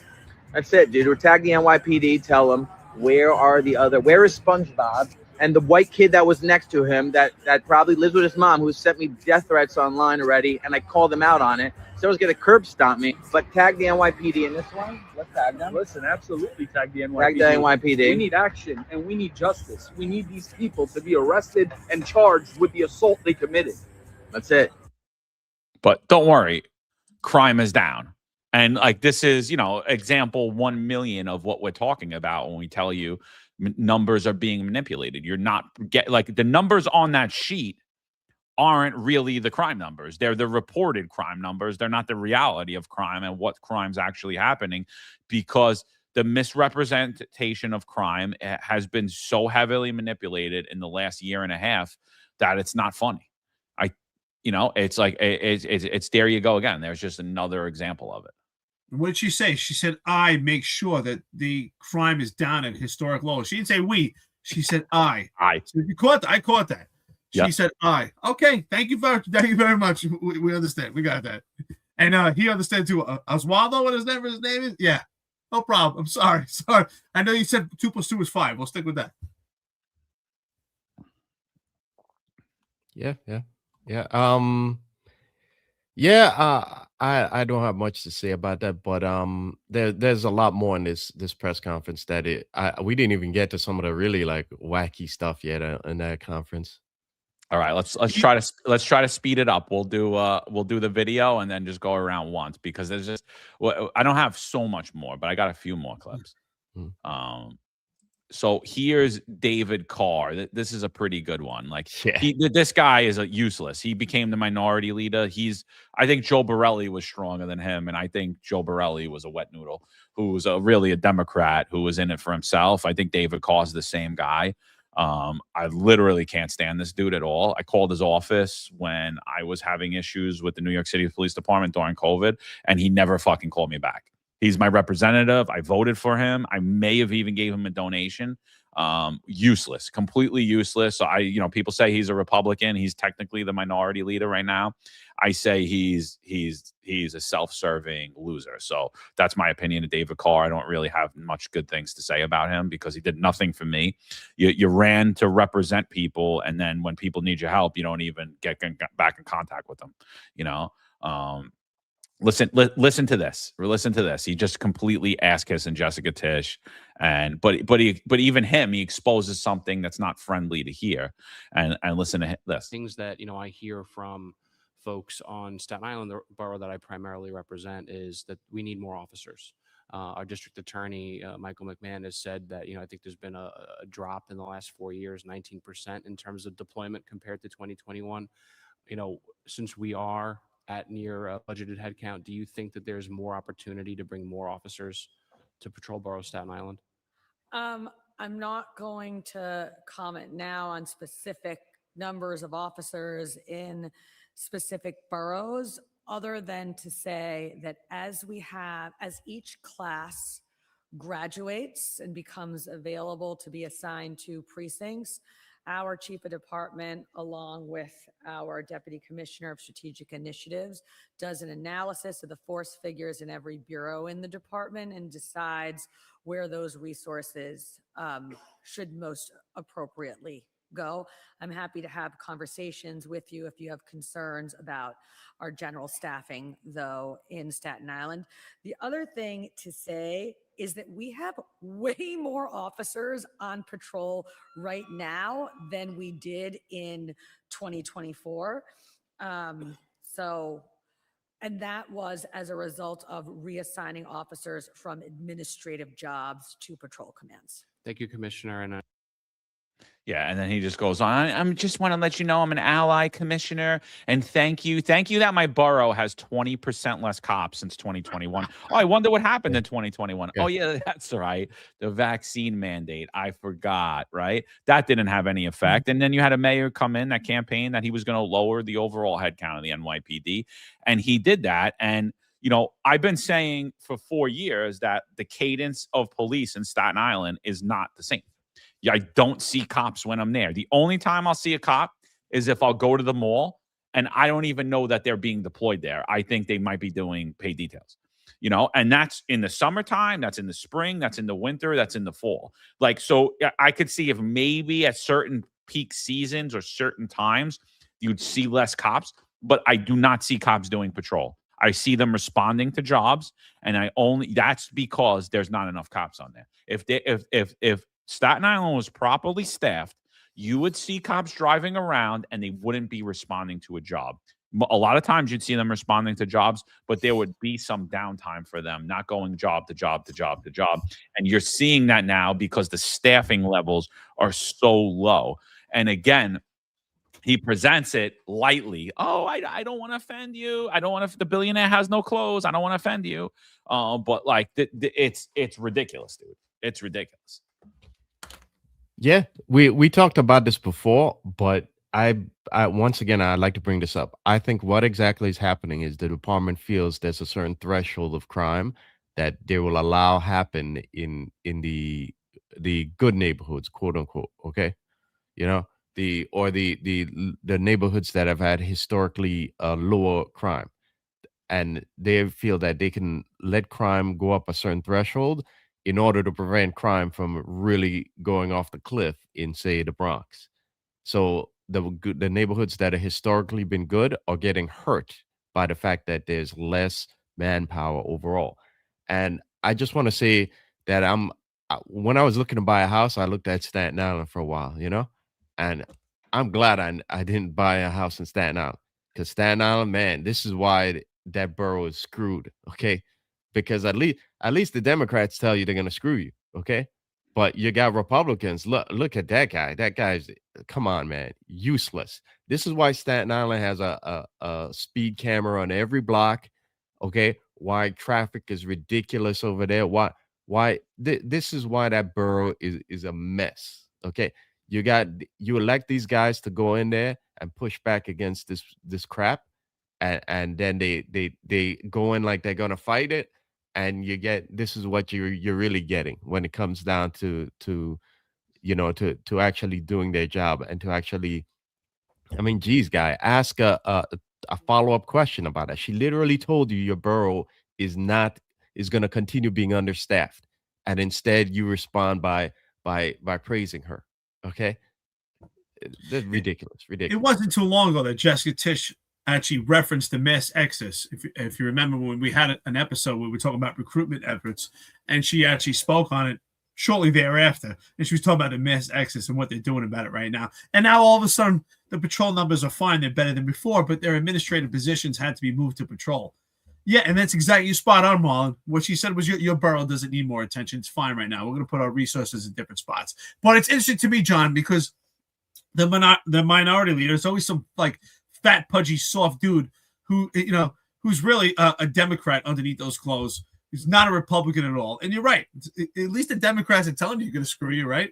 We're going to screw you in different ways. And the Republicans are pretending that they're not Democrats. This is absolutely a complete mess. There was no pushback there and say, wait a minute, our borough has seen major issues right now. Staten Island's upside down. And where are those efforts? Why is Staten Island always the forgotten borough, especially when it comes to public safety? Do the Staten Island residents not pay any less taxes? If anything, they may pay more taxes. So, and beyond that, Staten Island supports the MTA much more than anybody else does because of the Verrazano Bridge. The Staten Islanders have a huge burden Why they're not getting the same resources, if not more? No pushback ever. That was just another soft, pudgy person who's put in that position, minority leader. Joe Borelli, and here you go. Same thing with David Carr. And then this clip infuriated me. Like, this whole exchange infuriated me. So they start Oswald flees, and look, I think it's ridiculous that you're the public safety chair and you don't know the rules that were just recently adopted and the laws that were just recently adopted that guide the NYPD. That's one thing. But how about the police commissioner, the chief of department, and the deputy commissioner of legal matters don't know whether it's law or whether it's policy that police officers have to give their name and shield number, and which situations dictate that? You know, it's literally infuriating to me. Listen to this exchange, and this shows you just how removed all of them are for what happens on the street from the rank and file. Right to Know Act, we've speaked about in length, that passed in 2018 under city council, where it mandated that cops give business cards in certain situations. Right? Cops forever on NYPD policy, you were required to give your name and shield number just verbally. You didn't have to, or allow people time to record it, but you didn't have to get there abused. You didn't have to write it down for them. You didn't have to give them a pen. You didn't have to do any of that. Just Macari 4076, whatever your last name is, right? That's what you had to do.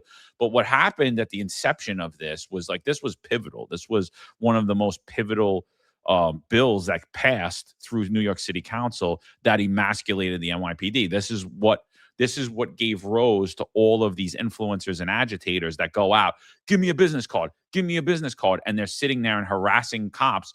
And these cops are giving them business cards even though they're not required to. And you're not required to do it in that situation. You didn't stop the person. You're not having an interaction with them. They're coming up to you. Right. But they don't even know this. None of them know it. And I'm like, I was like, how is it that I'm sitting here as a flunky lieutenant who got pushed off the NYPD as a podcaster, and I could recall this verbatim from memory, talk about the incidents, but the police commissioner, the chief of department, and the deputy commissioner of legal matters have no fucking idea what they're talking about. Right. And it just shows how detached they are from the rank and file. And it was like, I was like, this is shit that I'm like, if I was the mayor, I'd remove you right now. I'd be like, you don't know, none of you know this. All right. Yeah. You're all gone. Thank you for your service. You're all gone. Like, listen to this exchange. Follow up on that issue. Is that a department policy or is that city law? About the rule requiring that they identify themselves, provide a badge number. and law. Yeah. Go ahead, Michael. It is an NYPD policy as far as providing city your law. shield number and your name. I do not know if it's a city. And it's certainly a city law. You for example, obstruct your name and badge number. It's actually a city law that speaks to that. Separate apart from the business card issue, there's a city law that speaks to the fact that NYPD officers are not permitted to obstruct their badge number. Okay, thanks for the information. Follow up on that. So, and it's like, what was that? What'd you even ask that question for? It was just a filler question. And it was like the girl before him was talking about how, well, the cops didn't give them the business card. Like, you don't have to on demand give someone a business card. You stop them, you stop them, you have some type of meaningful interaction with them. Then yeah, you're required to by that law. But these people have no idea. They don't know the Right to Know Act. I was like, I still remember, because it was so important. Here I am now retired, almost 4 years. I retired September 2022. That law came into effect October 19, 2018. I still remember it because I said, this is what changed policing, is most of the time policies get changed and rules, but now we have changed law.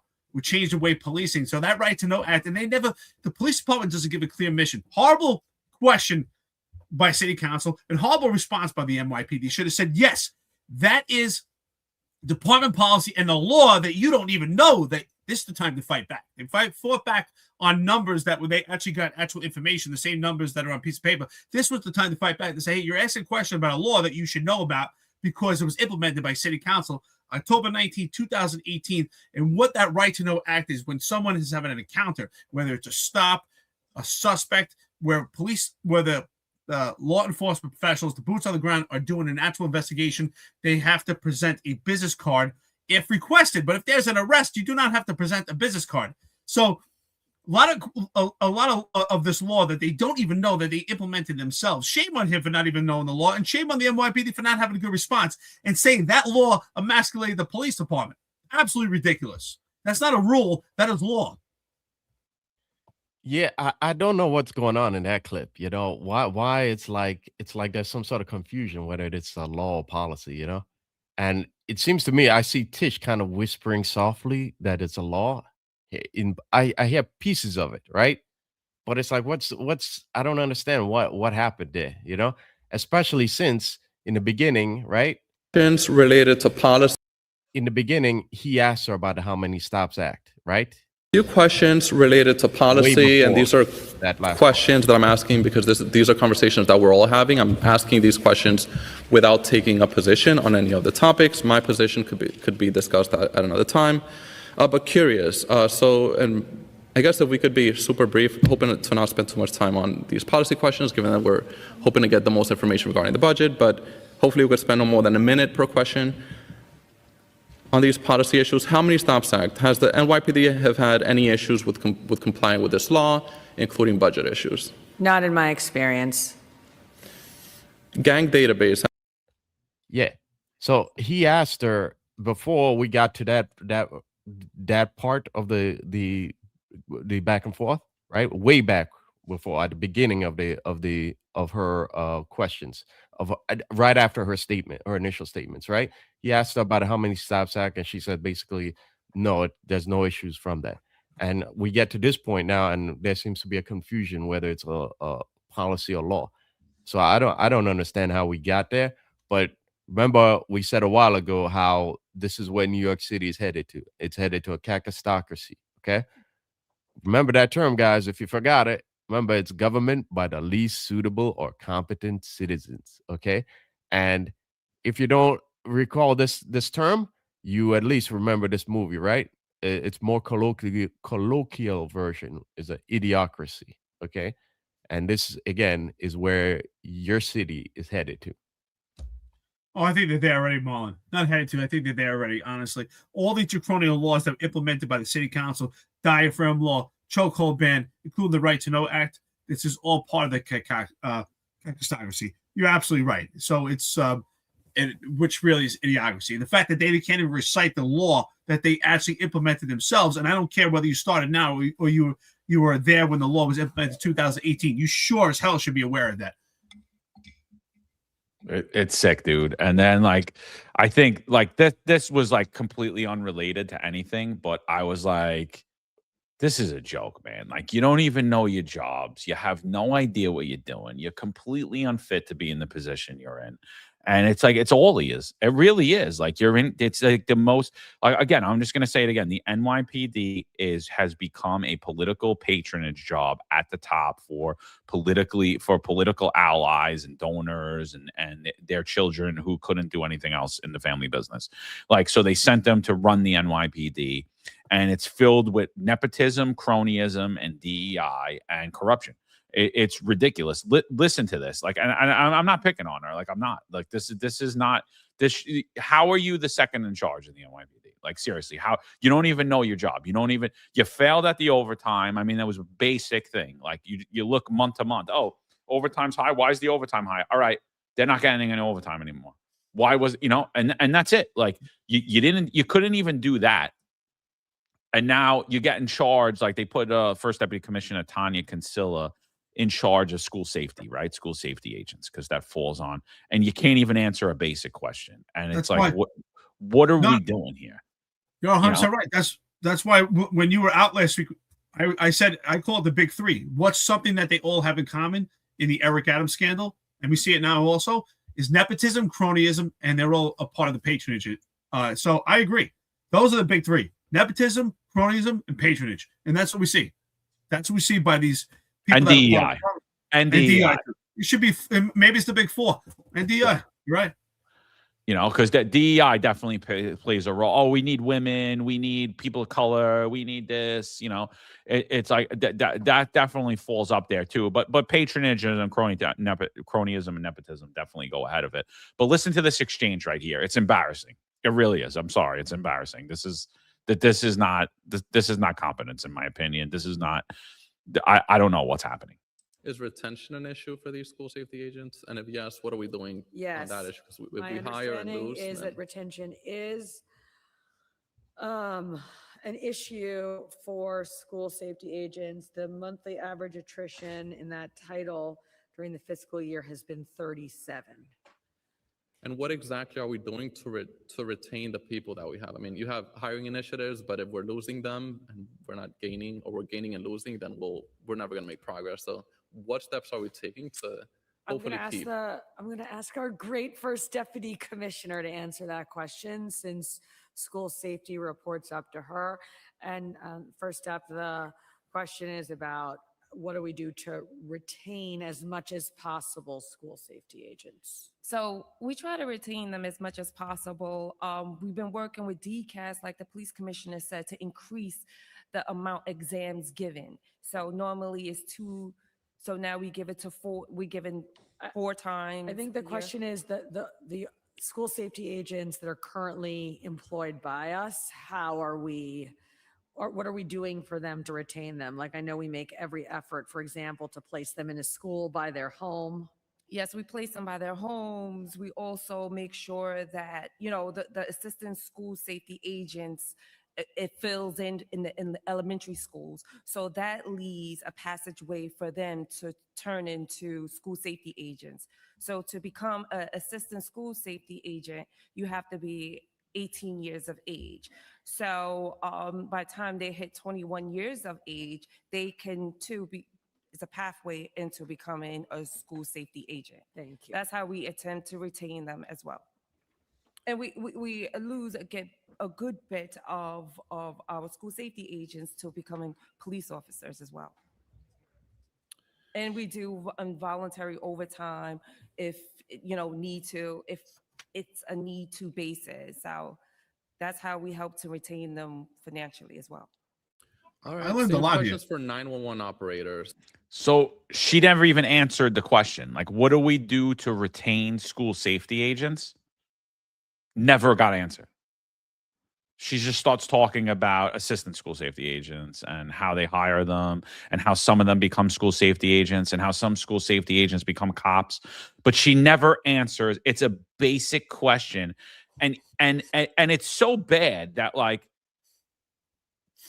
Tish literally has to repeat the question for her.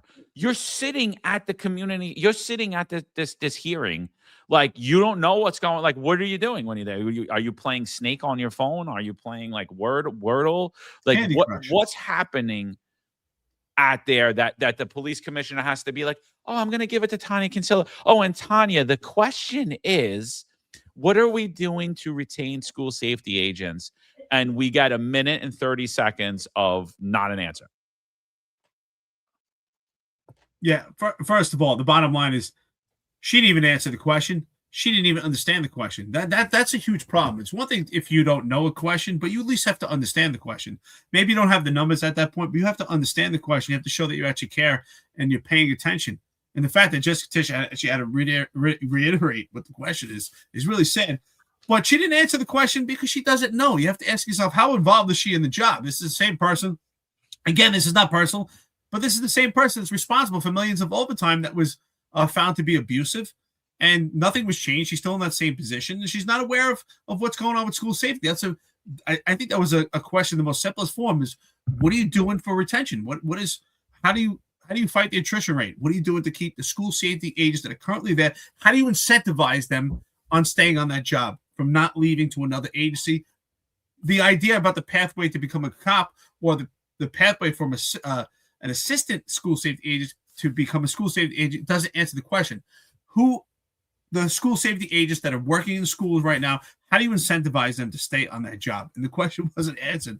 It's really sad. And this is your NYPD dais right now. Who's running the job? So when people say the job sucks, well, it's people that suck. It's people that are in these positions that are failing to lead. failing to lead the men and women on the street, and that correlates to who's on the quality of public safety, the quality of service that people get.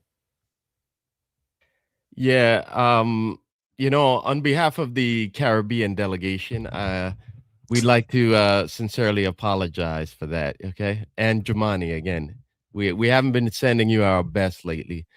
So we're gonna have the Desi Society, drop off some cook up and some oxtail at the lobby of One Police Plaza for you guys, just to apologize, okay? But listen, I don't understand how she doesn't understand this, since she should be able to recite this at a moment's notice, because she is in charge of school safety now, right? I mean, I don't understand this at all. What do you do all day?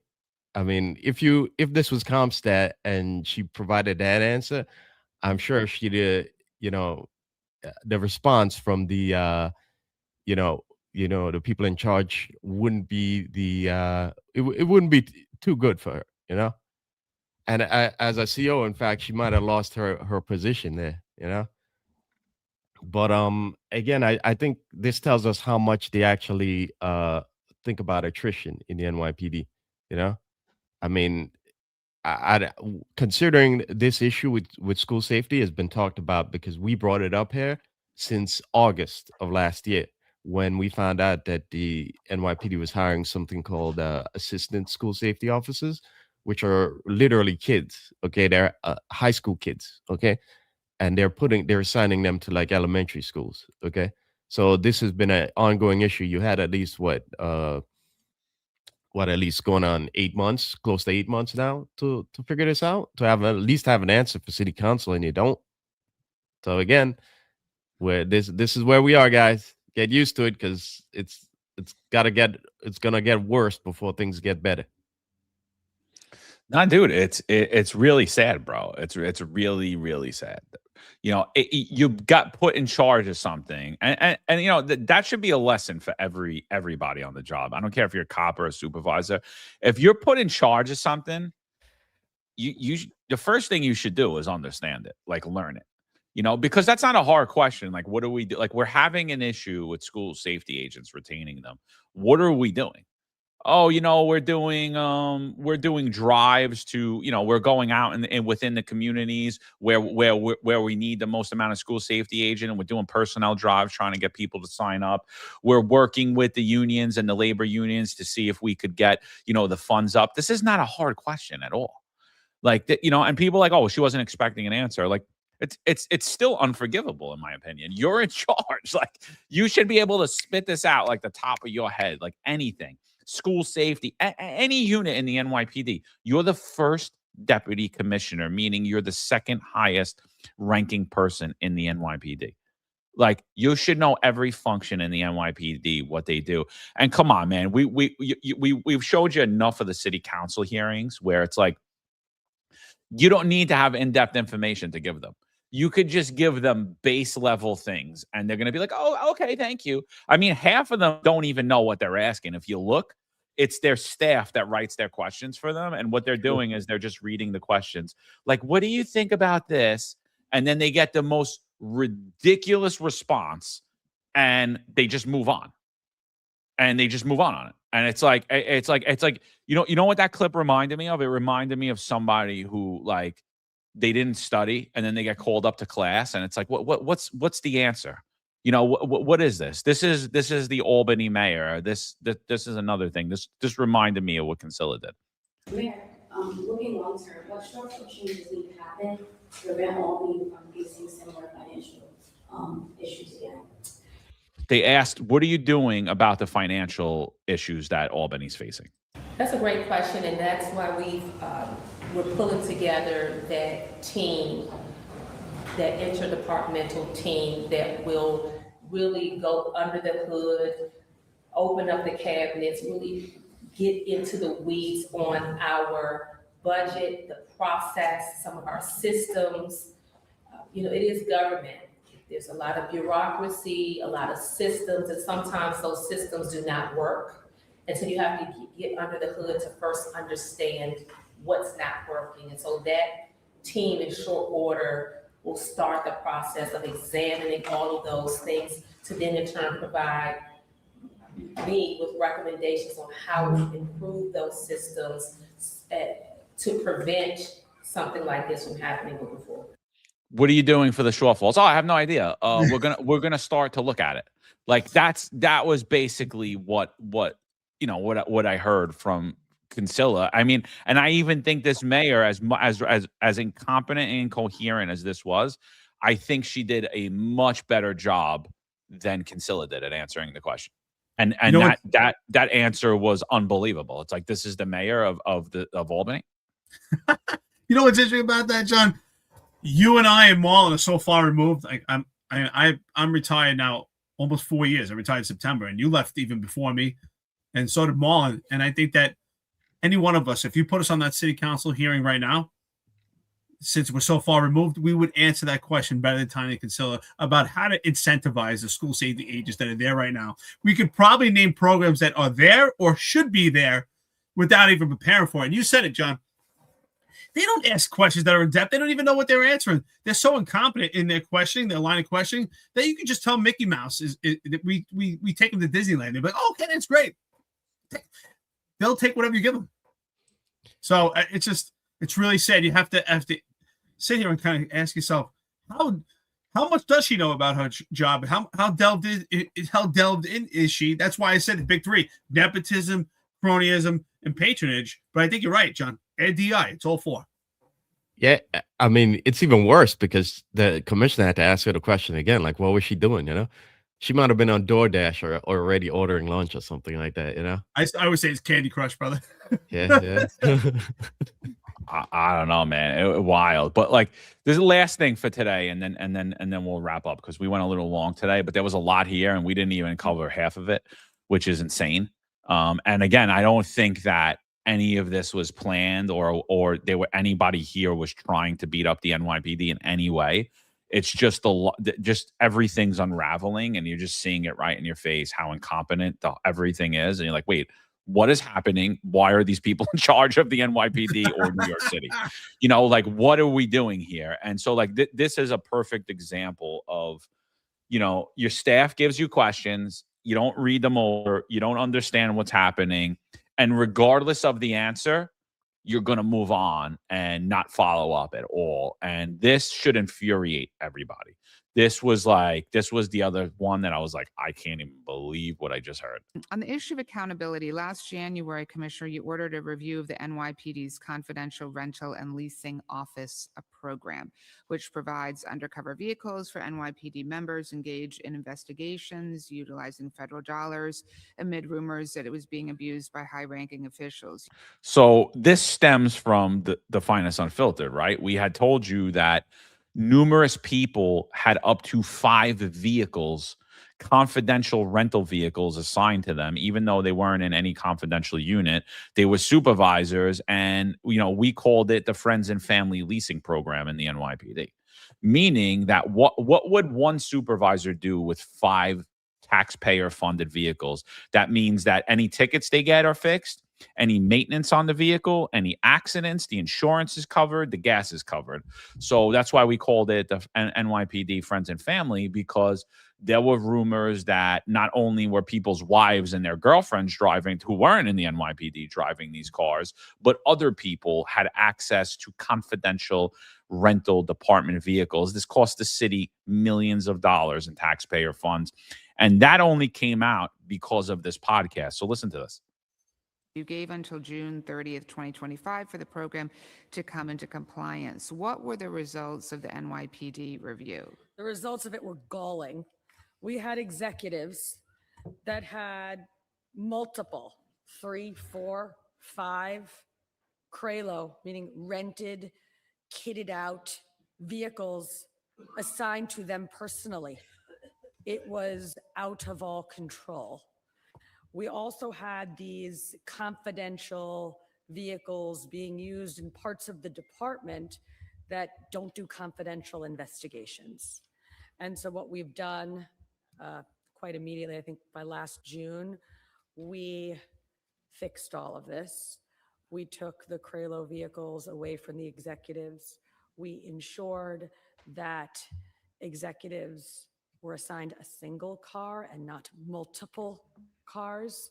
And we also made sure that the Cralo vehicles were only being used in the investigative commands where they were supposed to be used. And were any NYPD members, either current or former, disciplined or criminally charged? No, because as a it was result? sanctioned by it was sanctioned by the department at the time. They were sanctioned by the department. Yes, they weren't, it didn't appear that they were doing it under the radar. Their bosses had allowed them to do it. It was approved. And how has the program been reformed as a Stops. Does not push back on that right there. So let's just break that down, right? Because if you steal overtime, it's grand larceny, right? If you steal NYPD vehicles and you misuse rentals, it's grand larceny. It's official misconduct. And your boss, the mayor, the police commissioner, the chief of department, the chief of patrol, the deputy commissioner, and by the way, all these people that I'm naming were guilty of this as well. So they're saying the department sanctioned it. Your boss cannot sanction you to break department policy or break the law. And so if somebody said, yeah, no, it's okay to give this car to your girlfriend and it's okay for you to have 5 and your goom's driving one and your cousin's driving one and your friend's driving one. If somebody said that, they're also guilty of official misconduct and grand larceny, and they aided and abetted in a crime because they acted in concert in misusing taxpayer funds. So Julie Menon, Mrs. Accountability, just skips right over it. Oh, no. Sanctioned. Oh, okay. Oh, sanctioned. So the NYPD could just break the law when it's sanctioned. So all you need is, it's good. It's good. It's good. So you did nothing. I thought this was the most captivating part of the city council hearing. And I watched this part over and over because I couldn't believe it. I said, wow, I realized how inept the city council is that you asked that question and that was the response you got and you didn't feed back with anything. You didn't even come back and say, wait a minute. We just wasted taxpayer dollars. You're talking about criminal acts here and nothing's done. It's sanctioned. The boss has said it's okay. Your boss permitted you to steal thousands and we're talking about millions of dollars from the city. Your boss has approved that. We have cops in precincts who can barely get into a patrol car, who these cars in the fleet are getting fixed over and over because they can't get a decent car. And then you have people that assigned multiple cars. We're talking about $90,000 to $100,000 cars. These are rental cars, and the city always pays the top dollar. These are competence, and I know because I used to use these cars sometimes for when it came to hate crimes and things like that, doing special operations. And nothing. Just the boss has said it's okay. We just glazed over it. We got the keys back, but now no discipline. Yeah. Oh, you had your fun. Here's a single car. This made me realize how inept they are, and how the NYPD is just cover up after cover up. It's terrible, absolutely terrible. And Jessica Tisch is not the savior and the one that's going to eradicate corruption. She just does a great job of throwing it on the blanket, and she puts lipstick on a pig. That's all she does. I tell you what, she is the best at putting lipstick on a pig. Fantastic. Yeah, think how bad that is also that she didn't have follow-up on that, because her colleagues were asking about the precinct staffing already. They're already saying that they believe their precincts are understaffed. Certainly the South Bronx believes, and I think as well, that they're under-resourced, right? Now, if the investigators in those precincts don't have the extra vehicles or the extra covert vehicles to conduct investigations in there, think how much that hurts those communities. Okay, so it's ridiculous, that no proper follow-up was given on that.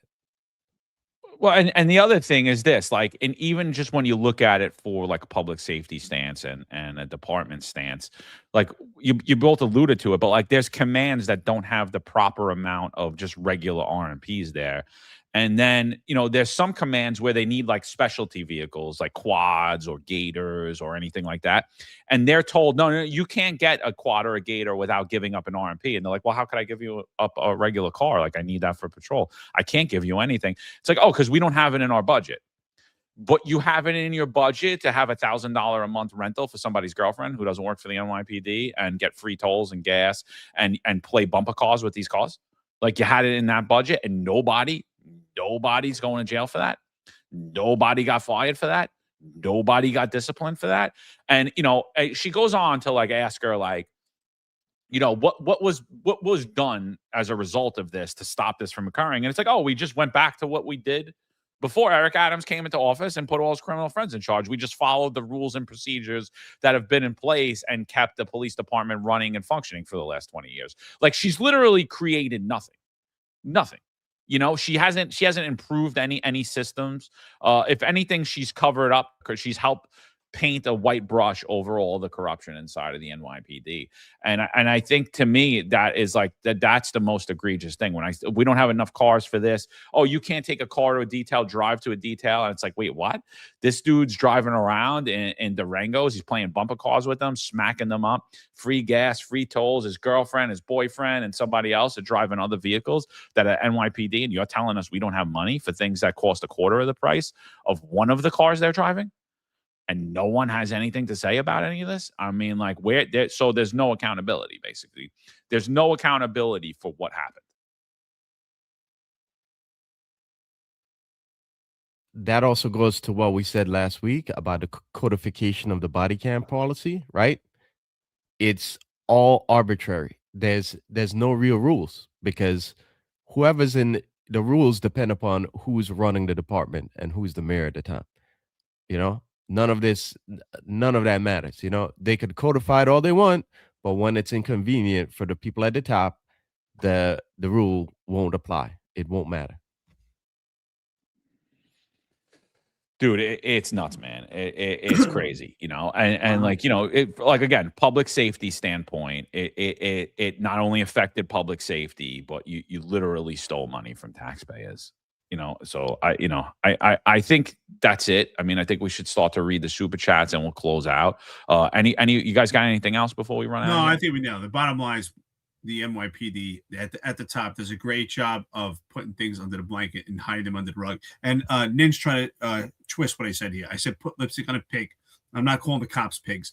I'm calling what she's redressing and undressing, and it's all window dressing, which means put lipstick on a pig. So. Absolutely. It's just ridiculous. And it's right in front of our faces. It's just sad that the three of us see it from a distance in this entire platform from the Finest Unfiltered and our friends and listeners. And those that are inside, active chiefs in the NYPD don't say a word. They see it up front and center. That's a shame right there. 3 hours and 5 minutes into it. Like, share, and subscribe. We appreciate it. Thanks for everyone being here that long. Let's get to the coffee and donuts. I think this is a great discussion, and the truth hurts, and that's the reality. Yeah, absolutely. Just 2 things before we get to that. We're not going to get to the videos, but there was 2 other instances that I wish we had time to talk about, and that was when Tish was asked about decreasing overtime without raising the head count, and she had no answer for that. And I thought that's something that we talk about all the time here. With the way attrition is right now, and the loss of manpower and experienced manpower, that overtime, you can't keep overtime down. You're only going to end up paying more in overtime in the long run. Okay. And there was also when Sandy Nurse asked about the precinct CO tenure. She asked Tish about that there's too much turnover in the precinct's commanders and how it's harming the stability of like leadership and continuity with the continuity of management there, right? And again, Tish basically had no answer and diverted to LaPetrie, and he himself kind of had a word soup there. But both issues are 2 things that we talk about on the show all the time. And when we talked about those 3 chiefs who got rocket fuel to the top, we're talking about Edwards, McIntosh, and Gurley. If you look at I was looking at how often they were transferred, and I can't help but think this is the exact same problem that Sandy Nurse is bringing up right there. Okay. And again, the point I'm trying to make here is all the problems that we talk about here on the show are brought up in city council, So. Oh yeah, it's true. when they talked about, we've talked at length about the overtime and how like the reduction of headcount is forcing the overtime budget higher, and it will continue to force it higher just to do your basic function of 911 calls. Never mind the protests, never mind the events that are happening, and all of the unplanned things and unforeseen things that will happen throughout the year, natural disasters, acts of terrorism, crimes, that unforeseen crimes that like you just can't really plan for, and they happen. And then you have to use all these resources and utilize all this overtime. So the lack of manpower actually skyrockets your overtime, and the fact that police commissioner didn't know that was insane. And then on Norse's comment, it's like really simple. She said, I had 4 commanding officers in the 83rd precinct. I've only been in city council for 4 years. And it's like, yeah, you know why, Sandy? Because of DEI. Because I guarantee if you go back and you look at the commanding officers of the 83 precinct, you're going to notice a commonality in the 4 years. They're highly incompetent. They could barely speak, and they were rocket fueled to their next promotion, and they stayed there for only a year, and they sucked at it. And you were like, wow, this guy's a captain or an inspector or a deputy inspector in the NYPD, and he doesn't know his head from his ass, and it's like, and that's why it was DEI. You pushing people, you're just fast forward and rushing them through the thing. Like, you're only a commanding officer for a year, and you have guys that were executive officers for 10 years. Sitting around. It's like it's disgusting, dude. And it's like, oh, you know why you only have that? Because of the policies you push, Sandy. You love DEI, right? That's DEI. That's why. And I see it quite often. They put people in these positions as commanding officer for a short period of time just to check a box so they could promote them by rocket fuel. That's all it was there. Get them there just to say they were a CO. For some of them, honestly, John, it was as short as several months. So there's a huge turnover in these precincts. And what Marlon, you said, is absolutely right. It destroys the continuity and the flow of accountability in a precinct when you're constantly changing the overhead, and that's a huge problem. And that's why I often tell the cops, you're a permanent resident at these precincts, and these commanding officers, they're just guests. They're there for a short time. Yeah, absolutely, dude. It affects everything. It affects public safety. It affects the community. It affects the cops. It affects the whole outlook of the command, because you're just literally changing the whole dynamic of that precinct every few months. Completely insane. LaPetri had no answer for it. He's like, oh, I want them to be there for 2 years, but, probably not because of DEI. We got to push this money ahead. It was ridiculous, dude. Like, honestly, he's like, he needs to go. He needs to retire because he's done. We gave him a lot of credit on the show, and I'm no longer going to engage in that because I think this administration's past due. I think it's time to move on. Sad to say, I don't think Mamdani has a good grasp on public safety, so I'd be scared to see who he appoints after them. But this ain't it either. So it is what it is. Listen, I just want to say thank you, everyone. It's 3 hours and 10 minutes into it. John, I got to bounce, but I want to say thank you to everyone for the coffee and donuts. I really appreciate it. John, I'm glad you're back this week. You definitely deserve a week off. All the hard work that you do behind the scenes, we appreciate it. So thank you, everyone. Outstanding. I think it's a great show. It's a great topic. We got to keep our fingers on it. We'll be back Wednesday, of course. I'll see you guys later. Got some work to do. I appreciate it. All right, Eric. You good, brother. All right, Be later, careful, bro. dude. All right, I'll see you Later. Yeah, we went a little long on this one. Freed in the beginning of the show was like, oh, it was good with you guys, just 2 hours.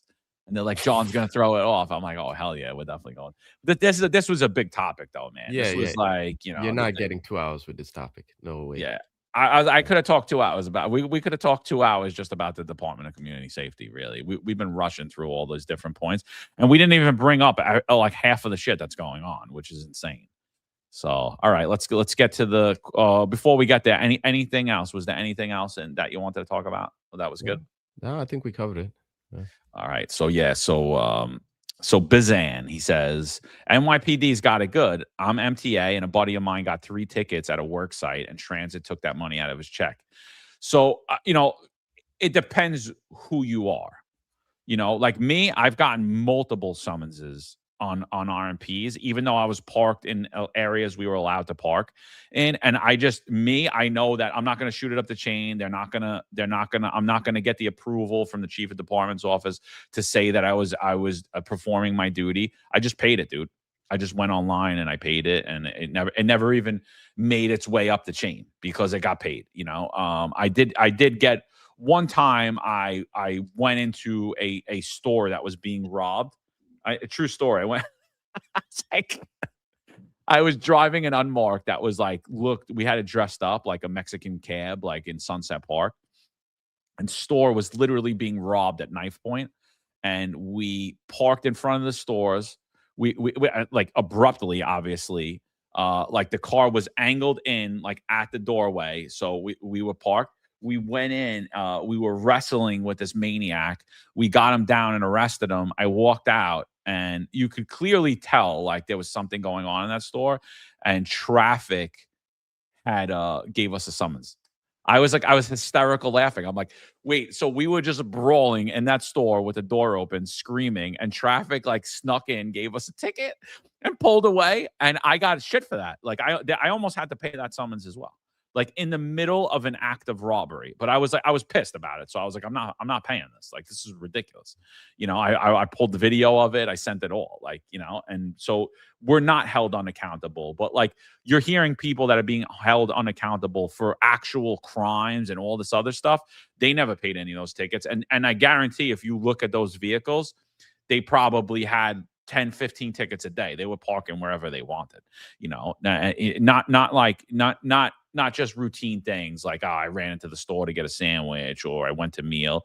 Like, they just didn't care. They parked wherever they wanted all day, every day, you know, on duty, off duty, and they never paid any of those tickets. You did. Yeah.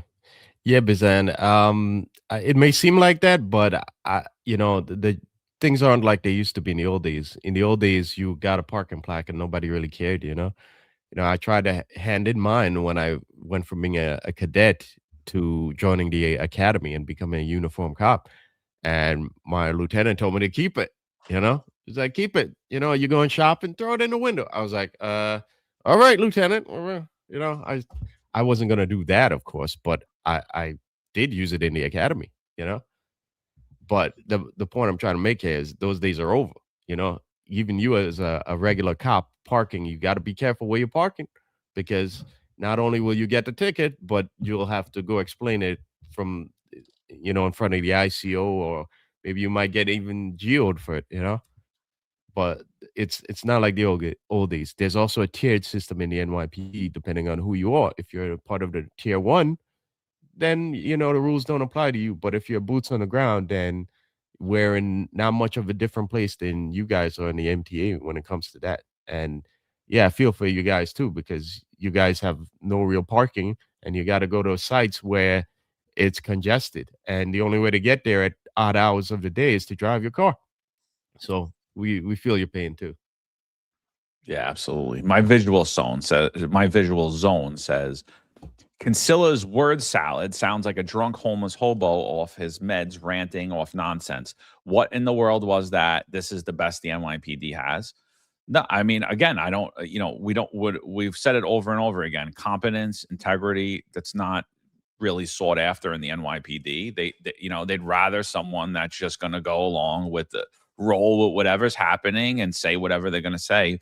But clearly, when it comes to knowing your duties and responsibilities, she obviously doesn't care. She hasn't even looked into the school safety stuff. And you know, it wasn't, you know, I don't care about how someone speaks. I don't care if you're a great speaker or you're not a great speaker.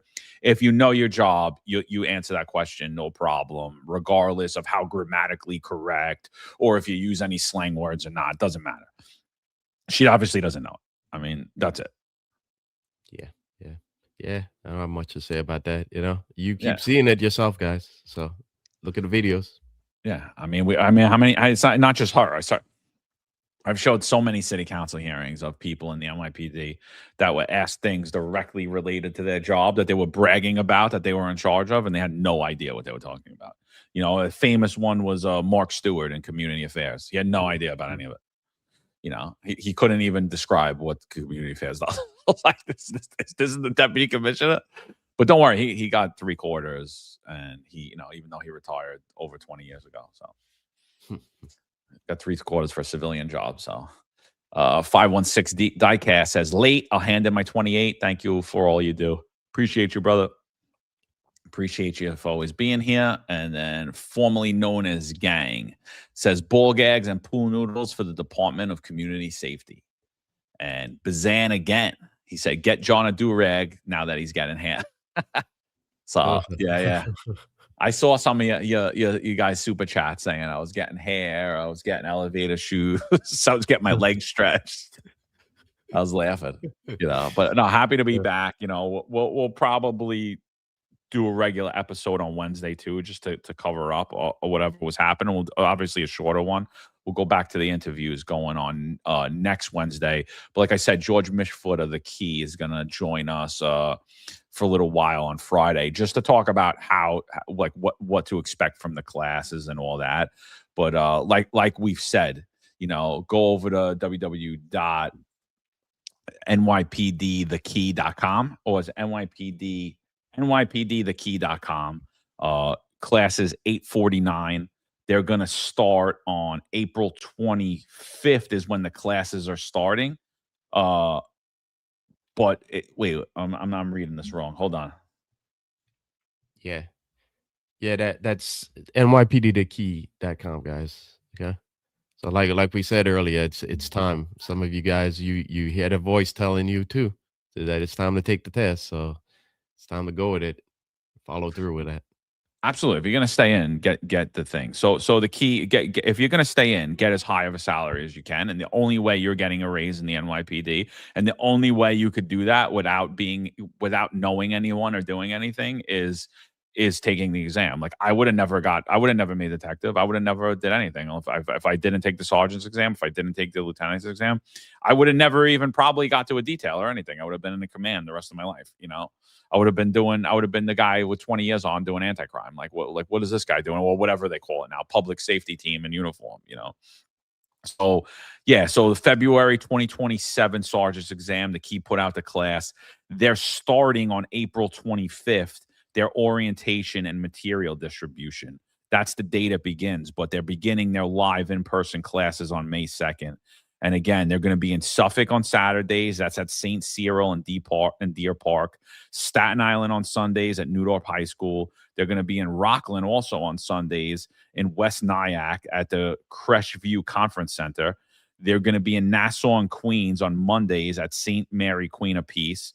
On Bronx, they're going to be in the Bronx on Tuesday at Holy Rosary, multiple times on all of these, by the way, on most of them. Some of them are just, they're like 3-hour blocks, 9:30 to 12, 9:30 to 12. And then you have 2 blocks on a lot of the other days in the Bronx. So, for the different tours, if I do day tours, or I do 4 to 12s, or I do midnights, you'll have multiple tours to do that.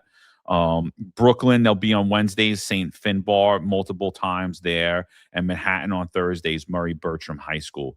So the good thing again is the app and the ability that you could watch these classes whenever you like. And again, Finest Unfiltered, use the code. The classes are normally $849. Use the code Finest Unfiltered 699 at checkout. You'll get the class for $699. This is not going to last, so share this out to your friends. Let them know to use this code. I'll put a post out on social media a little bit after we get off of this, to just get everyone out. But get in, make the investment, not only with the money, make the investment with your time. Study, go all in. Put the 6 months work in. It'll be worth it. 18-week course. I used the Key for both of my exams, and it worked for me.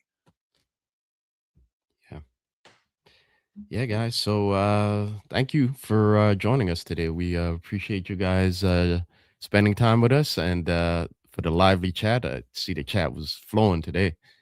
Coming up tomorrow on the 10-4 Tavern. Give me a second to pull it up.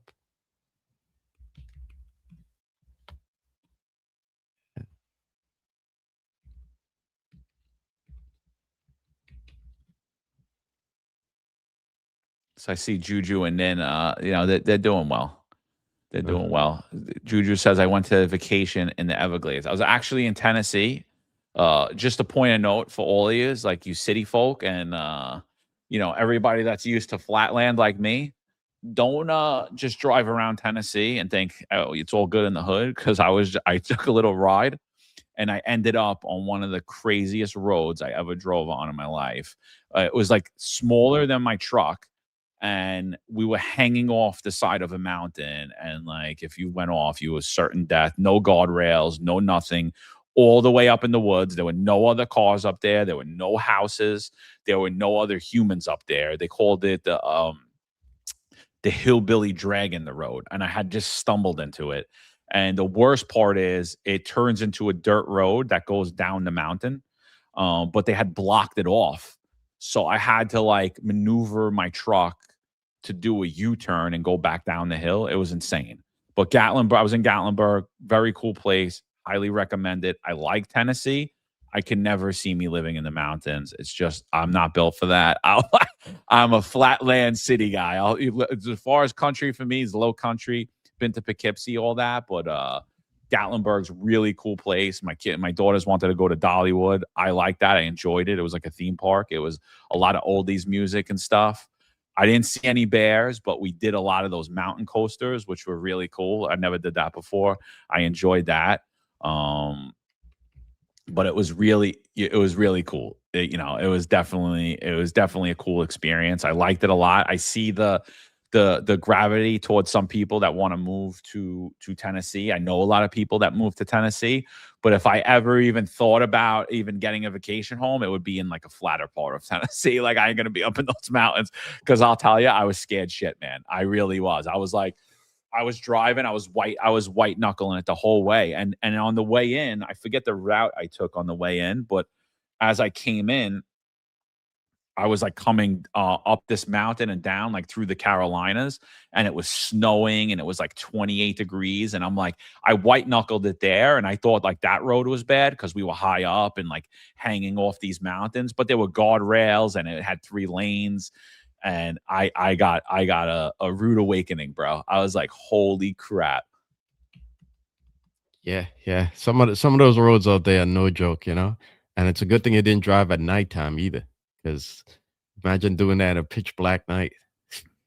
Not fun. No, yeah. Well, I drove a lot at night there, but like where I rented this cabin. It was an awesome cabin too. It was really gorgeous. I wouldn't even call it a cabin really. And it had like a hot tub, a sauna, a heated pool. So, but where it was like kind of off into the woods, but it was still flat. But I had to drive, like I drove the main roads at night, and it wasn't too far from like Gatlinburg and Pigeon Forge. So I did drive a lot at night. But I remember one night my wife wanted to go to like some restaurant or whatever. And I was like, I don't know where that is. I'm not going up that road. Like after that experience, like I'm good. I'm not gonna risk our lives up in the woods to get somewhere at night. I'm not built for that, dude. I was like, that was like a real rude awakening. Yeah, guys. So Chief Malinowski will be on tomorrow on the 10-Foot Tavern at 7:05 p.m. He's LAPD's former chief of detectives, so it should be a great discussion. And again, it's always nice to hear what the guys are doing on the other side of the coast, or the other side of America. Okay. And remember, LAPD sucks the oxygen out of the room in the West Coast, just like we do on the East Coast. So yeah, should be interesting. Yeah. All right, people. All right, we'll be back at you Wednesday. Check out 10-4 Tavern tomorrow night. Check out us in the Executive's Perspective back on Wednesday. And yeah, thanks for rocking with us. We had about 600 people this morning, and we'll be back at you, people. Find us Unfiltered. Stay safe. Make sure, go over the key. Find us Unfiltered 699. There's a handful of retired officers that don't live in the state that have a lot to say about the dream team, as I like to call it. All of a sudden, they retire and have a master plan on how to fight crime, but nothing to contribute when they were here. They want to come back and be part of the dream team. What can I say?